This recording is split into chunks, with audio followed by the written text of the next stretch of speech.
Salut Urban, Salut Ulrich. ça va? Très bien. Ouais. Écoute, très, très content là de t'avoir, avec moi là pour cet épisode, de podcast. C'est le deuxième épisode d'ailleurs qu'on va faire ensemble sur ma chaîne. On avait déjà fait un premier épisode il y a plusieurs mois maintenant. Je crois d'ailleurs c'était parmi les premiers épisodes de la chaîne YouTube. C'était je crois en mars-avril. On avait fait un épisode que j'avais appelé, «L'énigme Satoshi Nakamoto» et jusqu'à aujourd'hui, c'est toujours le premier épisode en nombre de vues. Je crois qu'il a plus de 3 000 vues sur YouTube. Donc je me suis dit: «Tiens, le premier épisode, il a bien marché avec Urban, je vais te recontacter, on va essayer de voir pour se refaire un épisode» et on a discuté ensemble quoi, il y a une semaine au téléphone et pour évoquer justement les sujets qu'on pourrait aborder et il y a un sujet en fait, qu'on a sur lequel on est tombé naturellement d'accord, c'est le sujet de l'histoire. L'histoire, l'étude de l'histoire, un peu tout ce qui est recherche et on était tombé en fait, d'accord pour explorer une période particulière de l'histoire, qui est d'ailleurs, je crois, hein, tu me corriges, hein, qui est ta période préférée. Moi, qui est l'une de mes périodes préférées aussi, c'est la période du 19e siècle. Et ça va être, je pense, un épisode qui va être assez sympa, pour qu'on explore tout ça ensemble. Alors avant qu'on plonge dans ce sujet-là, est-ce que tu peux, voilà, rapidement te représenter pour ceux qui ne te connaîtraient pas?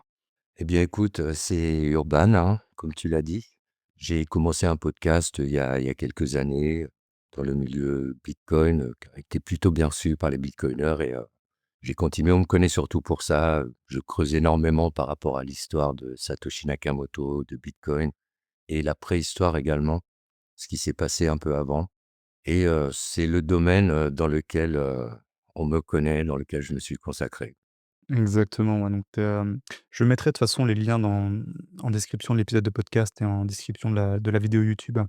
Des liens qui renverront sur ta chaîne, Spotify, et à ton émission justement donc qui est, Enigma Nakamoto. Donc où tu as plusieurs, ouais, je crois que tu es maintenant à 15-20 épisodes, hein, facile, hein, même plus que ça. Je suis à 23 maintenant, je Ouais, pense, oui. 23, hein. Ouais, 23 23. épisodes, ouais, où tu explores, ouais, comme tu dis, la préhistoire de Bitcoin, le mouvement cypherpunk, on va dire les premières années de Bitcoin avec Satoshi, avec Marty Manly, avec, tout en fait, ces premiers bitcoiners qu'on tournait au tout début autour du réseau, la philosophie qu'ils avaient, c'est vraiment passionnant pour tous ceux qui s'intéressent, en fait, à Bitcoin et pour tous ceux, en fait, qui ont la fibre historique, la fibre, ouais, la passion de l'histoire, la passion de la recherche, la passion aussi de la belle narration, je ne peux que vous conseiller, d'aller écouter ce que fait Urban parce que c'est très bien raconté, il y a des très, très belles recherches qui ont été faites derrière et puis forcément, on est bercé par ta voix, donc ça marche très bien et donc ouais, donc je mettrai tous les liens en description pour que vous puissiez aller explorer tout ça. Mais aujourd'hui, j'ai envie de dire, Bitcoin, on va pas tellement en parler, ou si on va en parler, ce sera plutôt en fait à la fin de l'épisode, hein, pour accrocher un peu les wagons avec, l'histoire du 19e siècle, hein, et l'histoire actuelle de notre monde en fait, hein. Et c'est ce que je te disais en fait au tout début de l'épisode, Urban, même avant même qu'on commence à enregistrer. C'est que j'ai envie de dire aujourd'hui, on est toujours dans le monde, dans cette grande, période contemporaine qui a été ouverte débuté, enfin, en tout cas, qui a débuté avec la Révolution française en 1789, hein. Et moi, mon avis, c'est qu'on est toujours, voilà, dans cette période-là et qu'au final, quand on décortique un peu tout ce qui s'est passé depuis, la fin du 18e, le début du 19e, c'est extrêmement passionnant. C'est passionnant d'un point de vue politique, passionnant d'un point de vue géopolitique, économique, social et voilà, donc moi, ce que je propose de faire, Urban, c'est voilà, on plonge un peu dans cette période. Tu nous dis ce que tu aimes toi particulièrement d'ailleurs dans cette période, et puis j'ai envie de dire, on déroule un peu la conversation comme ça et on va, essayer, ensuite à la fin de raccrocher tout ça avec Bitcoin et pourquoi pas même explorer en quoi Bitcoin pourrait justement réformer ce système monétaire, ce système bancaire, ce système politique et en quelque sorte un peu, venir pourquoi pas solutionner, des problématiques qui sont vieilles de plusieurs décennies, voire, de plusieurs siècles. Est-ce que ça te va? Tout à fait, avec plaisir. Eh ben, écoute, je te lance la balle. Qu'est-ce qui t'attire toi dans ce fameux 19e siècle? Alors le 19e siècle, hem, excuse-moi. En fait, ce qui est assez fascinant dans cette période, c'est, l'expérience politique qui s'est passée, quoi. et je considère un peu la période de la Révolution, notamment, 1789-1792 comme, un écrin des structures politiques qu'on connaît aujourd'hui. Hem, un peu comme la matrice même des partis tels qu'on les connaît aujourd'hui et comment la répartition de la parole politique, elle se fait, des idées politiques, elle se fait aujourd'hui et ça, c'est quelque chose, c'est vraiment quelque chose de fascinant quand tu l'explores. C'est ça Ouais, qui me mène à l'histoire, de toute façon, c'est la fascination, en fait et c'est la fascination de l'histoire des idées, comment elles ont évolué, jusqu'où elles nous ont menés, l'i la comment je pourrais dire? La fascination des intelligences aussi qu'ont porté ces idées. C'est tout un ensemble comme ça, mais vraiment le 19e siècle, ouais, c'est le début de l'expérience, une expérience comme tu l'as dit qui est toujours pas finie. ouais, totalement, ouais, c'est le début d'une grande expérience qui est absolument pas terminée et je pense qu'on y est encore pendant quelques années, hein, mais ce qui est intéressant avec ce que tu viens de dire, c'est que, comme tu dis, le 19e siècle, c'est vraiment la matrice du monde dans lequel on vit aujourd'hui, hein, d'un point de vue politique, mais aussi des idées et moi, je sais alors j'en ai parlé à quelques reprises, peut-être dans d'autres épisodes, mais en tout cas, très certainement dans des posts sur X ou sur ma newsletter. C'est vrai que quand tu commences à t'intéresser un peu à l'histoire, même d'ailleurs à l'économie autrichienne ou à ce genre de sujet, tu en viens à réaliser que le principal moteur du développement historique, ça reste comme les idées, qu'elles soient économiques, politiques ou autres, hein.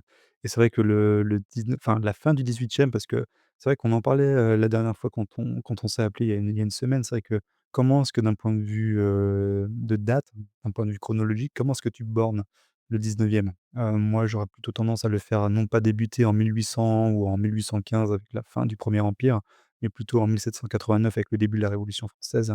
Et c'est vrai que quand tu prends la Révolution française et les grands penseurs pré-révolutionnaires, donc par exemple Diderot, Montesquieu et surtout Jean-Jacques Rousseau. En fait, tout commence à partir d'eux parce qu'en fait, ce qu'ils vont, théoriser, ce qu'ils vont mettre en place, donc ça, les concepts, l'opinion générale, la société civile, l'État, la laïcité, tout ça. En fait, tous les grands concepts pré-révolutionnaires, français d'ailleurs, cocorico, c'est ce cadre de pensée dans lequel on est aujourd'hui et j'ai juste lancé une première référence, que certains doivent connaître. C'est forcément Benjamin Constant. Benjamin Constant qui est un libéral, très connu, français du 19e siècle et qui lui avait dit que le monde du 19e siècle, enfin en tout cas le monde que lui a connu, commençait véritablement avec Jean-Jacques Rousseau et avec cette redécouverte de ce qu'il lui a appelé la liberté des anciens. Donc la liberté des anciens, c'est assez simple, c'est tout simplement, heu, envisager la liberté uniquement du point de vue collectif, hein, donc de l'État, de la cité et cetera et effacer progressivement l'individu.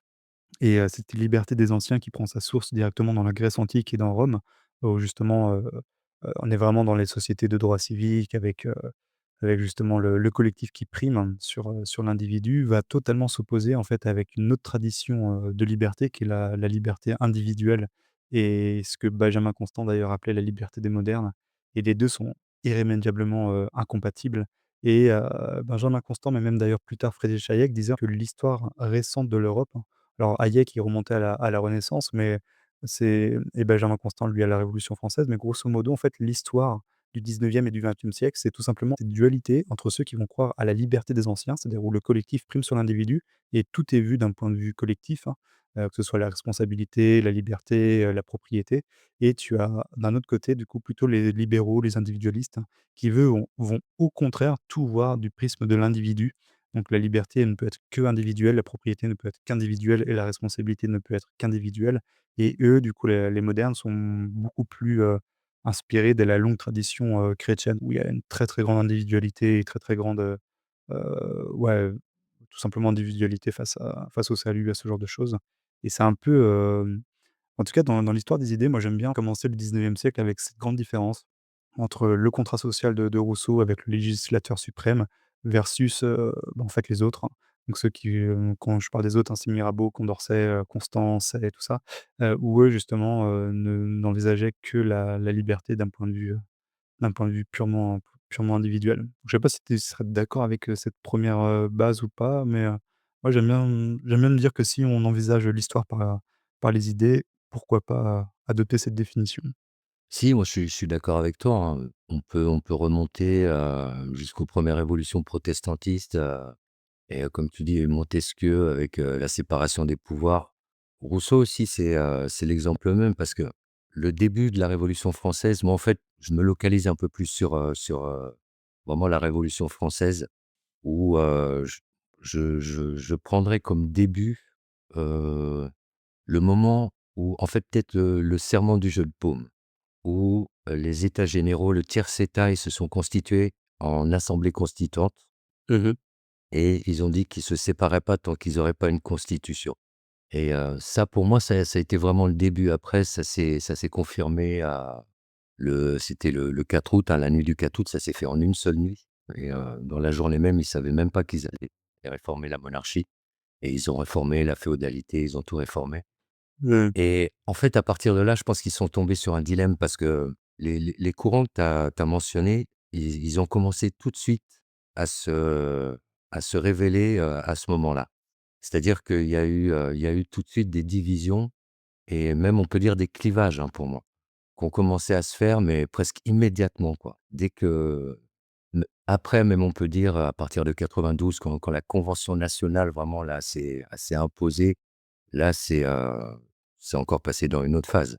Ouais, c'est ces idées-là au début, Robespierre, c'était bah, de toute façon, il portait les idées de Rousseau, il était presque, il était presque un peu torturé mentalement apparemment quoi sur ça, mais ça l'a mené aussi là où ça l'a mené et c'est là qu'on a commencé justement à voir aussi les côtés sombres de ces divisions, quoi. Mmh.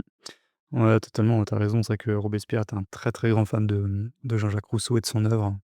Ça, c'est une certitude et tu as totalement raison aussi sur le déroulé de la Révolution française, hein, parce que c'est vrai que moi, j'ai fait des études d'histoire. J'ai une licence, un master et cetera, toi, mais je sais que quand en histoire contemporaine, quand on étudiait la Révolution française, on l'étudiait quasiment heure par heure ou jour par jour. C'est-à-dire qu'on a une évolution qui est tellement rapide des événements, d'ailleurs ce qui tranche de manière assez radicale avec tout ce qu'on avait pu voir d'un point de vue politique avant, mais ça évolue tellement rapidement en quelques jours, en quelques semaines qu'on a un déroulé, ouais, quasiment quasiment à l'heure de l'événement, c'est Ouais, assez, ouais, assez ça génial. c'est fou. Ouais. C'est fou, c'est cette accélération du temps historique. Mmh. À cette période et dans, on va dire, une dizaine, une quinzaine d'années, ils sont passés par, entre 4 et 6 régimes, si on ça dépend jusqu'à quand on l'étend, quoi. Mais, ça a été extrêmement rapide et c'était incroyable et même les décisions qui étaient prises, on était dans l'expérimentation totale, en fait. On était dans l'expérimentation totale, c'était, principalement des personnes qui venaient du tiers état, qui n'avaient pas de titre de noblesse ou quoi que ce soit qui étaient là.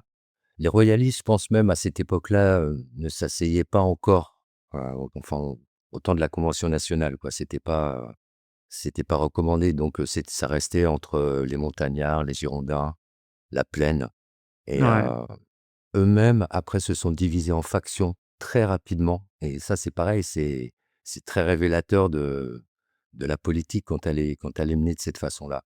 Mmh. Ils se sont divisés en factions et on a commencé à voir un petit peu des plus extrémistes encore que les montagnards, du côté des hébertistes, on a commencé à avoir des divisions qui se sont faites et les 1ers clivages politiques, qu'on pourrait appeler gauche-droite, ils se sont faits à partir de là, quoi, dès le début.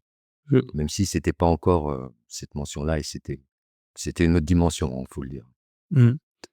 Ouais, totalement. Alors déjà, ce que tu dis là sur le fait qu'on a un déroulé des événements qui est très rapide, hein, moi ça me fait penser à une citation de Lénine. Donc voilà, le fameux révolutionnaire russe, hein, où Lénine il disait il y a une citation qui est très, très belle de lui et je pense qu'il avait raison. Il disait qu'il y a des décennies où il se passe rien et il y a des semaines où il se passe des décennies.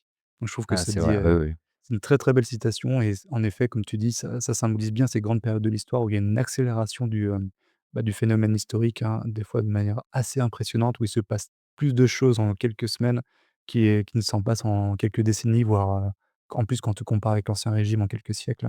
Donc ça, c'est bon, la petite citation que je cale là. Hop, c'est pas souvent que je cite des communistes, bolcheviques, mais voilà, je rends à Lénine ce qui est à Lénine et moi, une chose qui et là, tu as totalement raison, c'est que déjà la division gauche-droite, alors c'est vrai que ça vient de la Révolution française et aussi une chose d'ailleurs qu'on remarque, parce que tu en parlais tout à l'heure, entre 89 et 92, par exemple avec, la prise des Tuileries, avec, l'emprisonnement de Louis XVI et Mmh. après son exécution en début d'année, qui suit. C'est vrai Ouais. que, en fait, il se passe tellement de choses et en fait, on voit aussi qu'il y a une sorte de radicalité et il y a un phénomène de polarisation et d'entraînement de l'assemblée, du corps politique de plus en plus à gauche, hein, et ça, c'est toujours quelque chose qu'on retrouve dans les révolutions. C'est qu'en fait, il y a toujours cette dérive vers les extrêmes et ce qui était avant de gauche devient en fait modéré, voire de droite, hein, et ce qui était, avant, la normalité politique, donc par exemple la gauche radicale ou l'extrême gauche, même si ces termes, ils sont totalement anachroniques, hein, pour parler de la gauche, pendant la Révolution française, et ben, en fait, ces mouvements, assez extrémistes deviennent quasiment la norme, voire même l'opinion modérée, pendant la Révolution et ensuite pendant la Terreur. Donc ça, c'est Ouais, toujours ouais, ouais. intéressant, c'est qu'on voit et ça revient un peu à ce qu'on disait tout à l'heure sur l'histoire des idées, c'est qu'on voit dans l'accélération des phénomènes historiques que les idées, même celles qui sont minoritaires, suffit en fait qu'elles soient assez vivaces, assez innovatrices, assez radicales, assez énergétiques. C'est elles qui vont fonder l'événement, quoi, et ce qui c'est elles vont fonder l'événement en ramenant sur leur terrain de jeu, bah, le débat des idées, le débat, sur la sémantique, sur la manière d'envisager, le corps social, le politique, quoi. Il y a cet aspect-là et comme tu dis, en fait, les pôles changent et en fait, le pôle de la tyrannie, c'est lui qui change de camp régulièrement en fonction de qui est au pouvoir. Parce que dès le début de la Révolution, c'est ce qu'on a vu, hein, notamment, avec, les montagnards en 1792. Quand ils ont commencé à mettre en place, la Convention nationale, enfin qu'ils étaient à la tête, c'était même pas la Convention nationale, c'était, le Comité du salut public. C'est là qu'ils sont confrontés à une chose déjà, c'est ils sont persuadés d'être du côté du bien. Ils sont persuadés d'être du côté de la vérité, d'être au début de quelque chose qui va changer, la France, voire le plus que la France, et ils sont portés par, quelque chose qui les aveugle et qu'aveugle en fait tous ceux qui prennent à un moment donné cette place-là. Et ça les confronte à ce problème que comment maintenant on peut, écarter des oppositions qu'empêchent l'avancée du bien et de la vérité dont on est persuadé être les détenteurs. Ouais. Et c'est là qu'on prend toujours les mêmes décisions. Ça termine par les emprisonnements, on musele la presse, qui est de leur côté. C'est des décisions comme ça.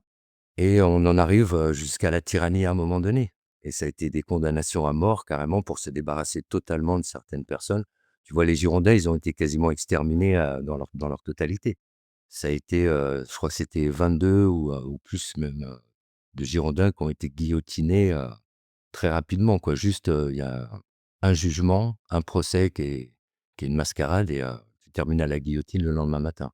Ouais. Il s'est débarrassé même de ses anciens alliés. Enfin, on voit tout de suite les dérives du pouvoir. Moi, c'est ça qui me semble évident, et le problème, il est toujours à partir du moment où tu es convaincu de servir le bien et que, bah, tu penses que même pour ceux qui ne pensent pas que ça, c'est le bien, leur imposer ce que tu penses être le bien, c'est pour leur bien. Je sais pas si je c'est correct ce que je dis, mais Ouais. c'est à partir du moment où tu utilises ces moyens-là que ça devient un problème, et ce problème-là, il est devenu cyclique. C'est-à-dire ceux qui étaient les anciens bourreaux deviennent les victimes après quand c'est l'autre qui prend le pouvoir, et ainsi de suite. Ouais, mais totalement. De toute façon, on va dire cette, hubris de la pensée, donc en fait, ça, c'est typiquement, né avec les Lumières, né avec Rousseau, et d'autres, en fait. C'est que à partir du moment où, en effet, tu penses que quelques-uns détiennent la vérité et qu'au final, ils peuvent imposer leur volonté au corps social. C'est vrai que là, tu commences à ouvrir une boîte de Pandore qui est très, très dangereuse, et je sais que, par exemple, Rousseau en parlait, lui, en ces termes. Il disait je crois que c'est dans le Contrat social, lui, quand il parlait du législateur, lui, il pensait le législateur comme une sorte de grand mécanicien qui, lui, en fait, doit ordonner la bonne marche de la société, et quand il parle de ça, forcément, c'est la bonne marche des individus eux-mêmes. Déjà, c'est assez intéressant de voir ça comme ça, et ce qui est intéressant aussi, c'est que, tu vois, cette manière de voir le corps social, c'est aussi un peu le culte de la raison qu'on voit aussi pendant la Révolution française. Donc ça, on veut en quelque sorte, faire fi de l'ancienne religion, donc qui était le catholicisme, remplacer ça par une sorte de nouveau culte, qui est l'être suprême, la raison, et au final, quand on pense que la raison humaine peut intégralement comprendre l'homme et si elle peut le comprendre l'homme, elle peut totalement le déconstruire, le reconstruire pour, justement recréer ce fameux collectif, hein, comme les collectifs anciens qui existaient pendant la Grèce antique, pendant la période romaine. Tu viens à légitimer tous les pouvoirs que peut avoir le législateur parce que le législateur, il va pouvoir, grâce à la loi positive, justement façonner la société comme bon lui semble et les individus, bah, eux, vont totalement s'effacer. C'est-à-dire que la volonté propre des individus, leur plan individuel, leur manière de voir les choses, leur individualité, en fait, ne compte absolument pas parce que ce qui compte avant tout, c'est le collectif et c'est ce que je disais tout à l'heure, quand je parlais de Benjamin Constant, avec les libertés des anciens comparées à la liberté des modernes. C'est exactement ça, quoi. Oui. En fait, quand tu vas vouloir, modeler le corps social à ton envie de petit dictateur en herbe, bah, oui, c'est qu'en fait, tu nies totalement aux individus, bah, leur liberté et leur capacité à avoir leur propre, plan personnel, quoi. Donc et tout ça naît en quelque sorte à la Révolution française, même si ça préexistait avant, c'est la Révolution française et certaines lumières qui vont justement ressusciter cet ancien héritage et pour justement le remettre, au goût du jour, dans la France très, très centralisée de la fin du XVIIIe siècle, qui était déjà, on va dire la bonne matrice, le bon terreau dans lequel tester justement ces idées-là, quoi, malheureusement. Bah, avant, oui, c'était, bah, la féodalité. Ils sortaient quand même de quelque chose de dur. Tu vois, par exemple, le tiers-état, les impositions qu'ils avaient, c'était des choses inimaginables aujourd'hui, hein. Ça allait jusqu'à des servitudes, des corvées qui étaient imposées à faire chez les seigneurs, des choses comme ça. Ils sont quand même passés à il y a eu, certaines choses, je vais quand même dire un petit peu ce qu'il y a eu, comme lumière. Il y a eu, le suffrage universel, la première tentative de suffrage universel. Même si en fait, ça s'est passé à un moment où, bah, justement le pays était déjà en guerre avec les Prussiens, il y avait beaucoup de personnes qui étaient sur le front. Il y avait eu une menace qui justement disait que les Prussiens étaient à quelques jours de marche de Paris. Beaucoup de personnes avaient fui Paris, donc les votes, ils ont pas été vraiment énormes en fait. Peu de personnes ont voté, mais ça a été la première tentative, ça a été un premier essai. Et c'est vrai que comparé à ce qui se passait avant où, tu avais pas du tout de droit de vote. D'ailleurs, le suffrage censitaire, il a été rétabli après, hein, jusqu'à 1848 si je me rappelle bien. Mmh. Où, ça a été remis, je pense, à partir de là. Mais c'est des choses comme ça, oui, où, bah, comme tu dis, on privilégie le collectif, mais je rajouterais quand même qu'à un moment donné, ces positions de pouvoir font que eux aussi privilégient des intérêts individuels. Mmh. Et c'est quasiment inévitable, en fait, quand tu atteins le pouvoir. Parce que le pouvoir, ça va avec, la sollicitation des personnes qui ont le plus de moyens, qui font le plus, partie des forces économiques du pays. C'est, beaucoup de choses comme ça. Le lobbying, il existait déjà, hein, il s'appelait pas comme ça, je pense, c'est tout. Mais, voilà, tu es tout de suite soumis à des privilèges qui font que, bah, presque n'importe qui, qui a occupé ce poste a été, corrompu dans son éthique à un moment donné. Et ça s'est toujours terminé de la même manière. Tu as beau partir sur des bases, bien intentionnées, heu, juste ce pouvoir, il va à un moment donné changer la direction. On l'a vu avec, Bonaparte, par exemple, Mmh. Ouais, ouais, où, la création de l'empire, c'est quand même un bon exemple de jusqu'où on peut vouloir se projeter. Et là, il voulait, bon, bah, créer une nouvelle monarchie, quoi, en quelque sorte, mmh, lancer quelque chose qui était pas de droit sanguin comme ça l'était à la base. ouais. Ouais, il y a plusieurs choses dans ce que tu viens de dire. C'est que moi, je citerai, Lord Acton. Lord, Acton qui disait que le pouvoir corrompt et le pouvoir absolu, corrompt absolument. Et ça, c'est vrai, tu as raison, en fait. Quand tu arrives comme ça dans ces sphères de pouvoir ou, très collectivisées, bah, forcément, en fait, la nouvelle noblesse, la nouvelle, aristocratie, en fait, que tu vas avoir dans ces systèmes-là, parce que tu as toujours une élite, hein, forcément, qui va graviter autour du pouvoir et le pouvoir a besoin de cette élite pour justement asseoir, bah, sa légitimité, son pouvoir et bah, en fait, cette nouvelle élite, elle a tout intérêt justement à courber l'échine et à être, hautement fidèle et quand tu vas arriver dans ces hautes sphères, dans ces nouvelles organisations très centralisées, l'élite, elle a cette place-là, non pas par, compétence, mais surtout par obéissance, hein et ça, on le voit dans quasiment tous les systèmes collectivistes, que ce soit de la Révolution française, pendant la Terreur jusqu'aux collectivistes totalitaires du XXe siècle. Ça, c'est une récurrente, hein, parce que le pouvoir a besoin de ces personnes-là. Et c'est vrai que Bonaparte, on va en parler parce que c'est la suite logique après la Révolution française. Mais juste brièvement, en fait, avant de parler de Bonaparte, il est quand même intéressant de rappeler que là, on parlait de la Révolution française, donc de 89 jusqu'à 92. On a vite fait évoquer, brièvement le début de l'année, 1793. Mais après, il faut aussi comprendre qu'à partir de 93, pendant plusieurs mois, on va avoir cet épisode de la Terreur, donc par Robespierre, Saint-Just, et tout ce petit monde qui est vraiment, quasiment l'événement moi, c'est comme ça que je vois les choses, hein, qui est proto-totalitaire dans le sens où, on va commencer à avoir le pouvoir qui va se tourner contre sa propre population et qui va, pas hésiter à voilà, Complètement. à causer des massacres assez durs, quoi. Mais c'est au nom du bien justement comme je te disais tout à l'heure, eux, ils en étaient persuadés et c'est là qu'on trouve le danger et la terreur, ouais, ça a été quelque chose, bah, de terrible. Mmh. On a vu des massacres, horribles et en même temps, voilà, il y a des personnes qui se sont révélées être des monstres, hein, faut le dire comme ça. Ah bah, totalement, hein. Je pourrais citer, Carrier, bah, lui, c'est celui-là que je connais puisque c'est dans ma région et c'est là qu'il était venu faire les massacres en Vendée, le supplice de la baignoire nationale, comme on l'appelait, où, Mmh. il a tué entre, je crois, 1 500 et 4 000 personnes en attachant, des pères et des fils, des maris et des femmes, les emmener sur des barques et livrés à la merci des courants de la Loire, tu vois? Ouais. C'est ce qu'on Et appelle à Lyon, c'était Collot d'Artois, je pense justement, qui faisait partie du conseil, de salut, le comité du salut public mmh.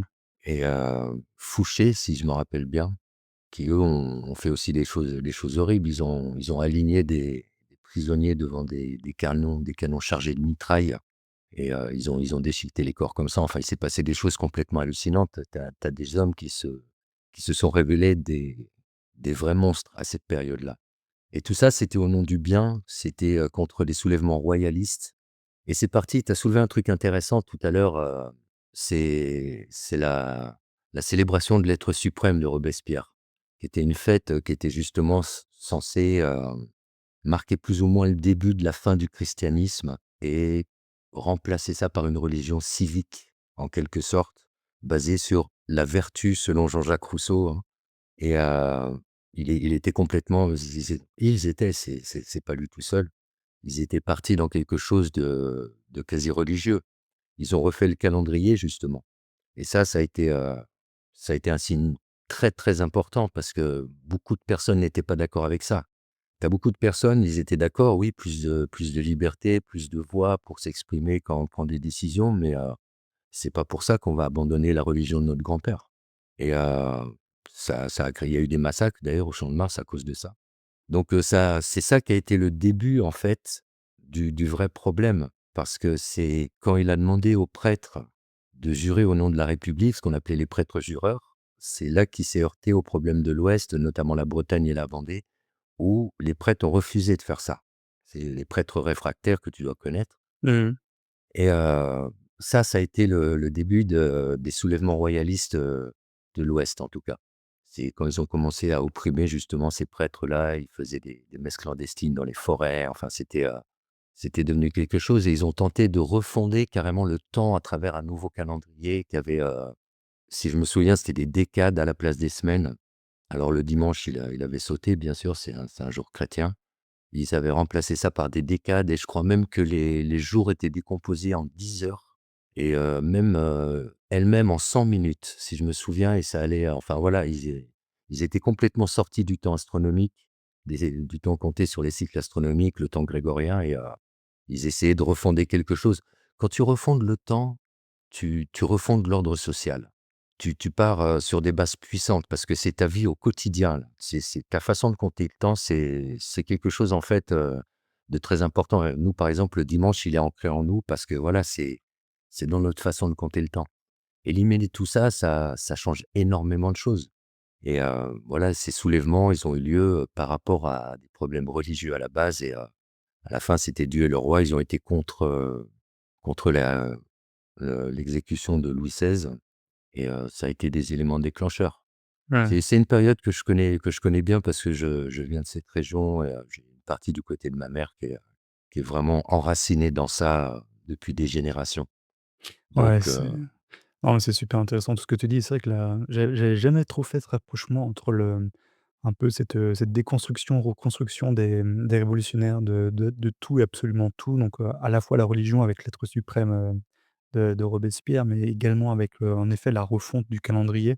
Donc avec ce nouveau calendrier révolutionnaire qui, en fait, est totalement un peu, on pourrait dire, éclaté au sol parce qu'il va totalement s'affranchir de la réalité, c'est-à-dire de la réalité naturelle des astres, hein, pour justement proposer sa propre réalité alternative, façonnée par la raison avec un grand R, de l'homme. Et en fait, ça symbolise parfaitement, en fait, le délire un peu collectiviste qu'on retrouve à cette période-là, mais en fait, quasiment à toutes les décennies qui vont suivre. C'est justement cette volonté un peu de certains, sachants, enfin, en tout cas de certaines personnes qui se pensent, «avancer» entre guillemets, justement de s'affranchir du réel pour imposer au monde leur propre vision des choses.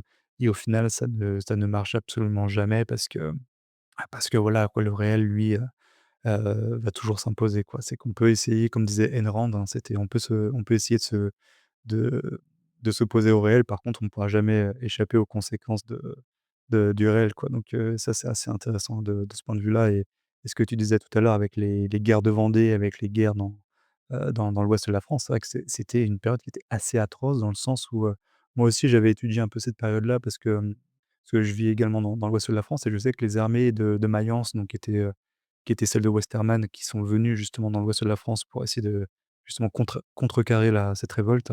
Elles ont réalisé des exactions qui étaient vraiment, atroces, hein, justement sur la population.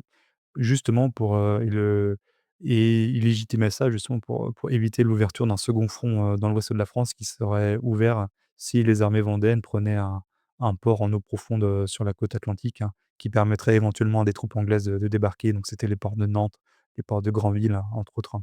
Et en effet, ils y sont pas allés de main morte, quoi. Ça, c'est le moins qu'on puisse dire.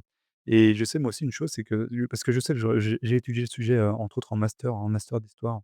Justement, des historiens qui essayaient d'expliquer pourquoi dans l'ouest de la France et non pas, ailleurs dans le sud, dans l'est, dans le nord et tout ça. Pourquoi est-ce que c'est dans l'ouest de la France on a eu ces soulèvements du coup, la population, et il disait que c'était assez simple. C'est parce que dans l'ouest de la France, selon les coutumes, hein, féodales, les anciens droits seigneuriaux, on avait plus qu'ailleurs dans le royaume, on avait une densité de petits seigneurs, en Bretagne, dans les anciennes provinces royales de l'Anjou, du Maine, de la Normandie, tout ça. On avait une densité de seigneurs assez importante, hein. Si bien qu'il y avait beaucoup de seigneurs, mais beaucoup aussi de petits seigneurs qui étaient relativement pauvres.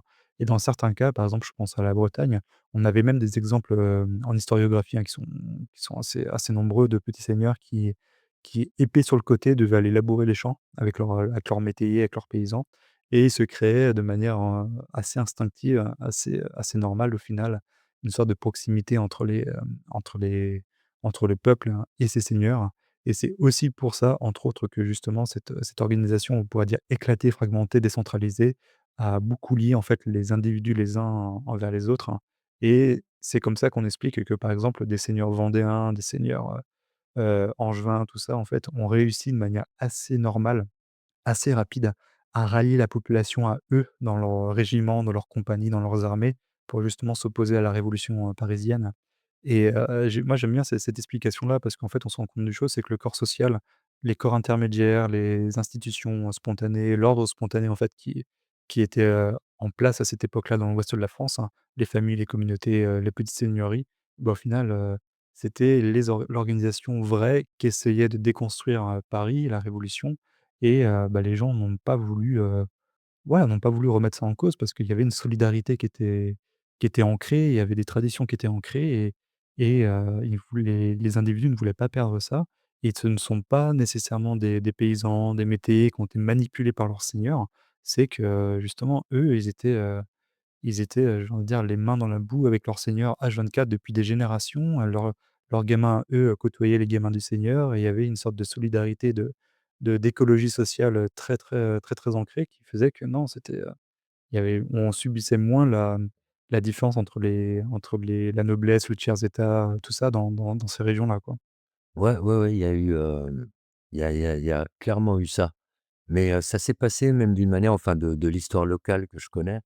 En fait, quand ils ont eu leur première victoire à Cholet et qu'ils ont pris Cholet, il y a eu aussi un constat qui a été fait, c'est qu'ils avaient une grosse désorganisation et ils avaient eu énormément de pertes. Ils avaient gagné, mais, ça s'était passé, salement. Et à partir de là, ils sont allés voir justement des nobles, des seigneurs qui, eux, avaient fait les écoles d'officiers. Certains avaient participé à des guerres contre la Prusse, contre les ennemis de l'époque, qui étaient quasi en permanence et ils avaient besoin justement de cette stratégie haute et par exemple, l'histoire de Charette, la légende dit que quand il les a vus arriver, quand il a vu les paysans arriver, il s'est caché sous son lit pour pas y aller et à la finale, ils l'ont délogé quand même et ils l'ont forcé à les diriger. Et à la fin, il s'est il s'est investi corps et âme dans la cause, jusqu'à en mourir sur la place Vermanante. Et oui, voilà, c'est cette volonté du peuple. Mais parmi eux aussi, il faut compter d'autres chefs de guerre, d'autres généralissimes comme, Catlino qui, était boulanger lui. Mmh. Et il y a eu, alors je ne sais plus si c'est Stofflet ou Lescure, mais il y en a un des 2 qui était, garde forestier. C'est-à-dire ça peut être des hommes aussi, des hommes, tout à fait simples, mais qui ont été choisis pour leur charisme, pour leur qualité de leadership. Leur qualité à galvaniser les troupes, à s'organiser, à mettre en place des stratégies et il y a eu, Catlino le boulanger justement, qui s'est fait prendre aussi en embuscade à Nantes pareil, mais dans une autre occasion là par contre. OK. Donc, il y a eu tout cet engouement populaire où là, oui, les intérêts seigneuriaux, pardon, les intérêts, du peuple, les intérêts paysans, ils convergeaient et il y avait cette idéologie en même temps commune du catholicisme et de la royauté. Donc moi, je ne sais pas s'ils avaient vraiment les mêmes conditions, que d'une région à l'autre, c'était différent et je sais qu'il y avait des régions au niveau de l'imposition qui étaient imposées différemment par rapport à des serments qui avaient été faits déjà avec la royauté, par rapport à des combats anciens ou des choses comme ça où des personnes avaient peut-être plus participé et ils étaient plus ou moins exemptés de certaines choses, depuis des temps anciens. Donc, je ne sais pas si la Vendée était comptée dans ça, s'ils subissaient pas les mêmes problèmes que les autres paysans, mais en tout cas, comme tu dis, c'était pas le même genre d'asservissement. En tout cas, c'était pas raconté comme ça, quoi, d'après ce que j'ai compris. Mmh. Ouais, non, mais ça, après, c'est toute la magie, tout le côté un peu génial aussi de l'Ancien Régime. C'est que l'Ancien Régime, c'était un quand même, quoi qu'on en dise, même si on a eu des phases de «pouvoir absolu» entre guillemets de l'État central, du pouvoir royal, tout ça, on était quand même sur un modèle féodal qui était extrêmement décentralisé, très, très fragmenté, où justement il y avait une constellation de seigneuries, il y avait une constellation aussi de ce qu'on appelait le droit coutumier, en fait, hein. Les gens répondaient à des lois, à une forme aussi même de justice qui était très différente d'une seigneurie à l'autre, hein. Et cette, pluralité du droit féodal, du droit seigneurial, fait aussi que le royaume de France, il était pas aussi facilement administré qu'il était pendant la Révolution et après la Révolution française. Et c'est justement cette fragmentation qui a fait qu'on pouvait avoir en effet dans l'ouest de la France, tel type de fonctionnement, tel type de rapprochement plus ou moins simple avec, entre les seigneurs et les paysans, chose qu'on n'avait pas du tout dans l'Est ni dans le Sud, hein, qui était très, très différent en termes d'organisation. Et tu en parlais tout à l'heure aussi, mais juste pour rajouter ça, c'est vrai qu'il faut aussi se rendre compte d'une chose, c'est que sous l'Ancien Régime, il y avait certes ces États qui étaient différents, la noblesse, le tiers-État et le clergé, mais il y avait pas, comment dire? Il y avait certes le système de corvée, il y avait ce genre de système, mais il y avait aussi une sorte de contractualisation, du droit entre les différents États. C'est-à-dire que la noblesse, du coup, devait protection, envers les métayers, devaient les protéger leurs propriétés, leur droit en fait à faire leur boulot. Et en contrepartie justement, les métayers, les paysans devaient, pendant quelques jours de l'année, faire des corvées. Donc les corvées, c'est un ancien mot qui disait que, en général, c'était en lien avec aller récurer, faire la corvée des douves, hein, du seigneur. Grosso modo, aller dans les douves du manoir, du château et désherber, en fait. C'était un peu ça la corvée. Et moi, je sais que dans ma région, parce que j'avais étudié pas mal ce sujet-là, pardon, aux archives, les corvées, on était sur à peu près 2 jours par an, en termes de représentation de temps de travail. Donc tu vois, c'était somme toute assez anodin, c'était certes du travail qui était pas rémunéré, hein, c'était gratuit, mais c'était aussi dans la logique de cette contractualisation des responsabilités et la corvée, enfin voilà, j'en parle rapidement parce que c'est vrai qu'on en fait des caisses sur oui, la corvée c'était un peu, de l'esclavage et tout. Au final ça faut quand même beaucoup relativiser la réalité historique de ce genre de choses. Et donc, voilà et une chose aussi que moi je voulais dire parce que tu parlais de ça, c'est moi je trouve ça super intéressant en effet quand tu prends les leaders, vendéens, pendant la contre-révolution. En effet, tu as totalement raison de rappeler que certains sont issus des rangs en quelque sorte. Ils se sont élevés, via leur mérite, via leur capacité à mener des hommes au combat, via leur capacité aussi à lire les situations, à pourquoi pas même gagner des embuscades, des escarmouches, ou même des batailles et tu vois et je pense que ça fait une très belle transition avec, la période qui suit ensuite, hein, qui est celle du Premier Empire. Parce que là, ça fait ensemble à peu près, 40 minutes, 3/4 d'heure qu'on parle de la Révolution française. On pourra en parler pendant, je pense, des heures. On va clôturer cette petite partie-là et on va passer au Premier Empire parce que pour beaucoup de personnes, en fait, le 19e siècle commence avec le Premier Empire, avec Napoléon et le Premier Empire, pour moi, c'est aussi cette période où justement, tu vas avoir cet ordre méritocratique qui va un peu prendre forme dans le sens où les généraux, la noblesse de Premier Empire, bah, c'est un peu ça, quoi. C'est des personnes qui sont issues des rangs, quoi. C'est des Murat, ce genre de personnes qui sont assez phénoménales et même Napoléon Bonaparte lui-même et Bah oui, complètement. Après, en fait, faut prendre le commencement. C'est lui qui a mis fin aussi à la République, à ce moment-là, en faisant son coup d'État, le 18 Brumaire, là.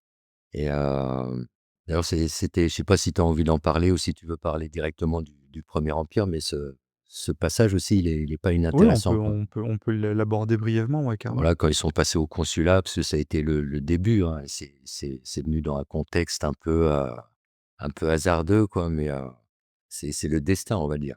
Et c'est quand ils revenaient justement d'Égypte, ils tombaient dans une période qui était tellement chaotique au niveau politique et gestion que, bah, il est tombé à pic en quelque sorte et on attendait un petit peu cet homme providentiel. Et là, ça montre aussi quelque chose qui revient cycliquement depuis. C'est-à-dire, la révolution, elle dévore ses propres enfants et après c'est l'homme providentiel qui ramasse la mise. Ça, c'est quelque chose de très récurrent. C'est revenu après avec Napoléon III aussi également. Et il y avait parmi les directeurs, c'était le directoire à cette époque, il y avait Sieyès, qui lui justement, avait un plan, institutionnel, de refonte constitutionnelle. Il avait son projet. Celui qui avait fait, la brochure, «Qu'est-ce que le tiers-état?» Et bah, Napoléon est tombé à pic. C'est ce qui lui manquait justement, une épée, tu vois? Un homme fort, un homme, populaire.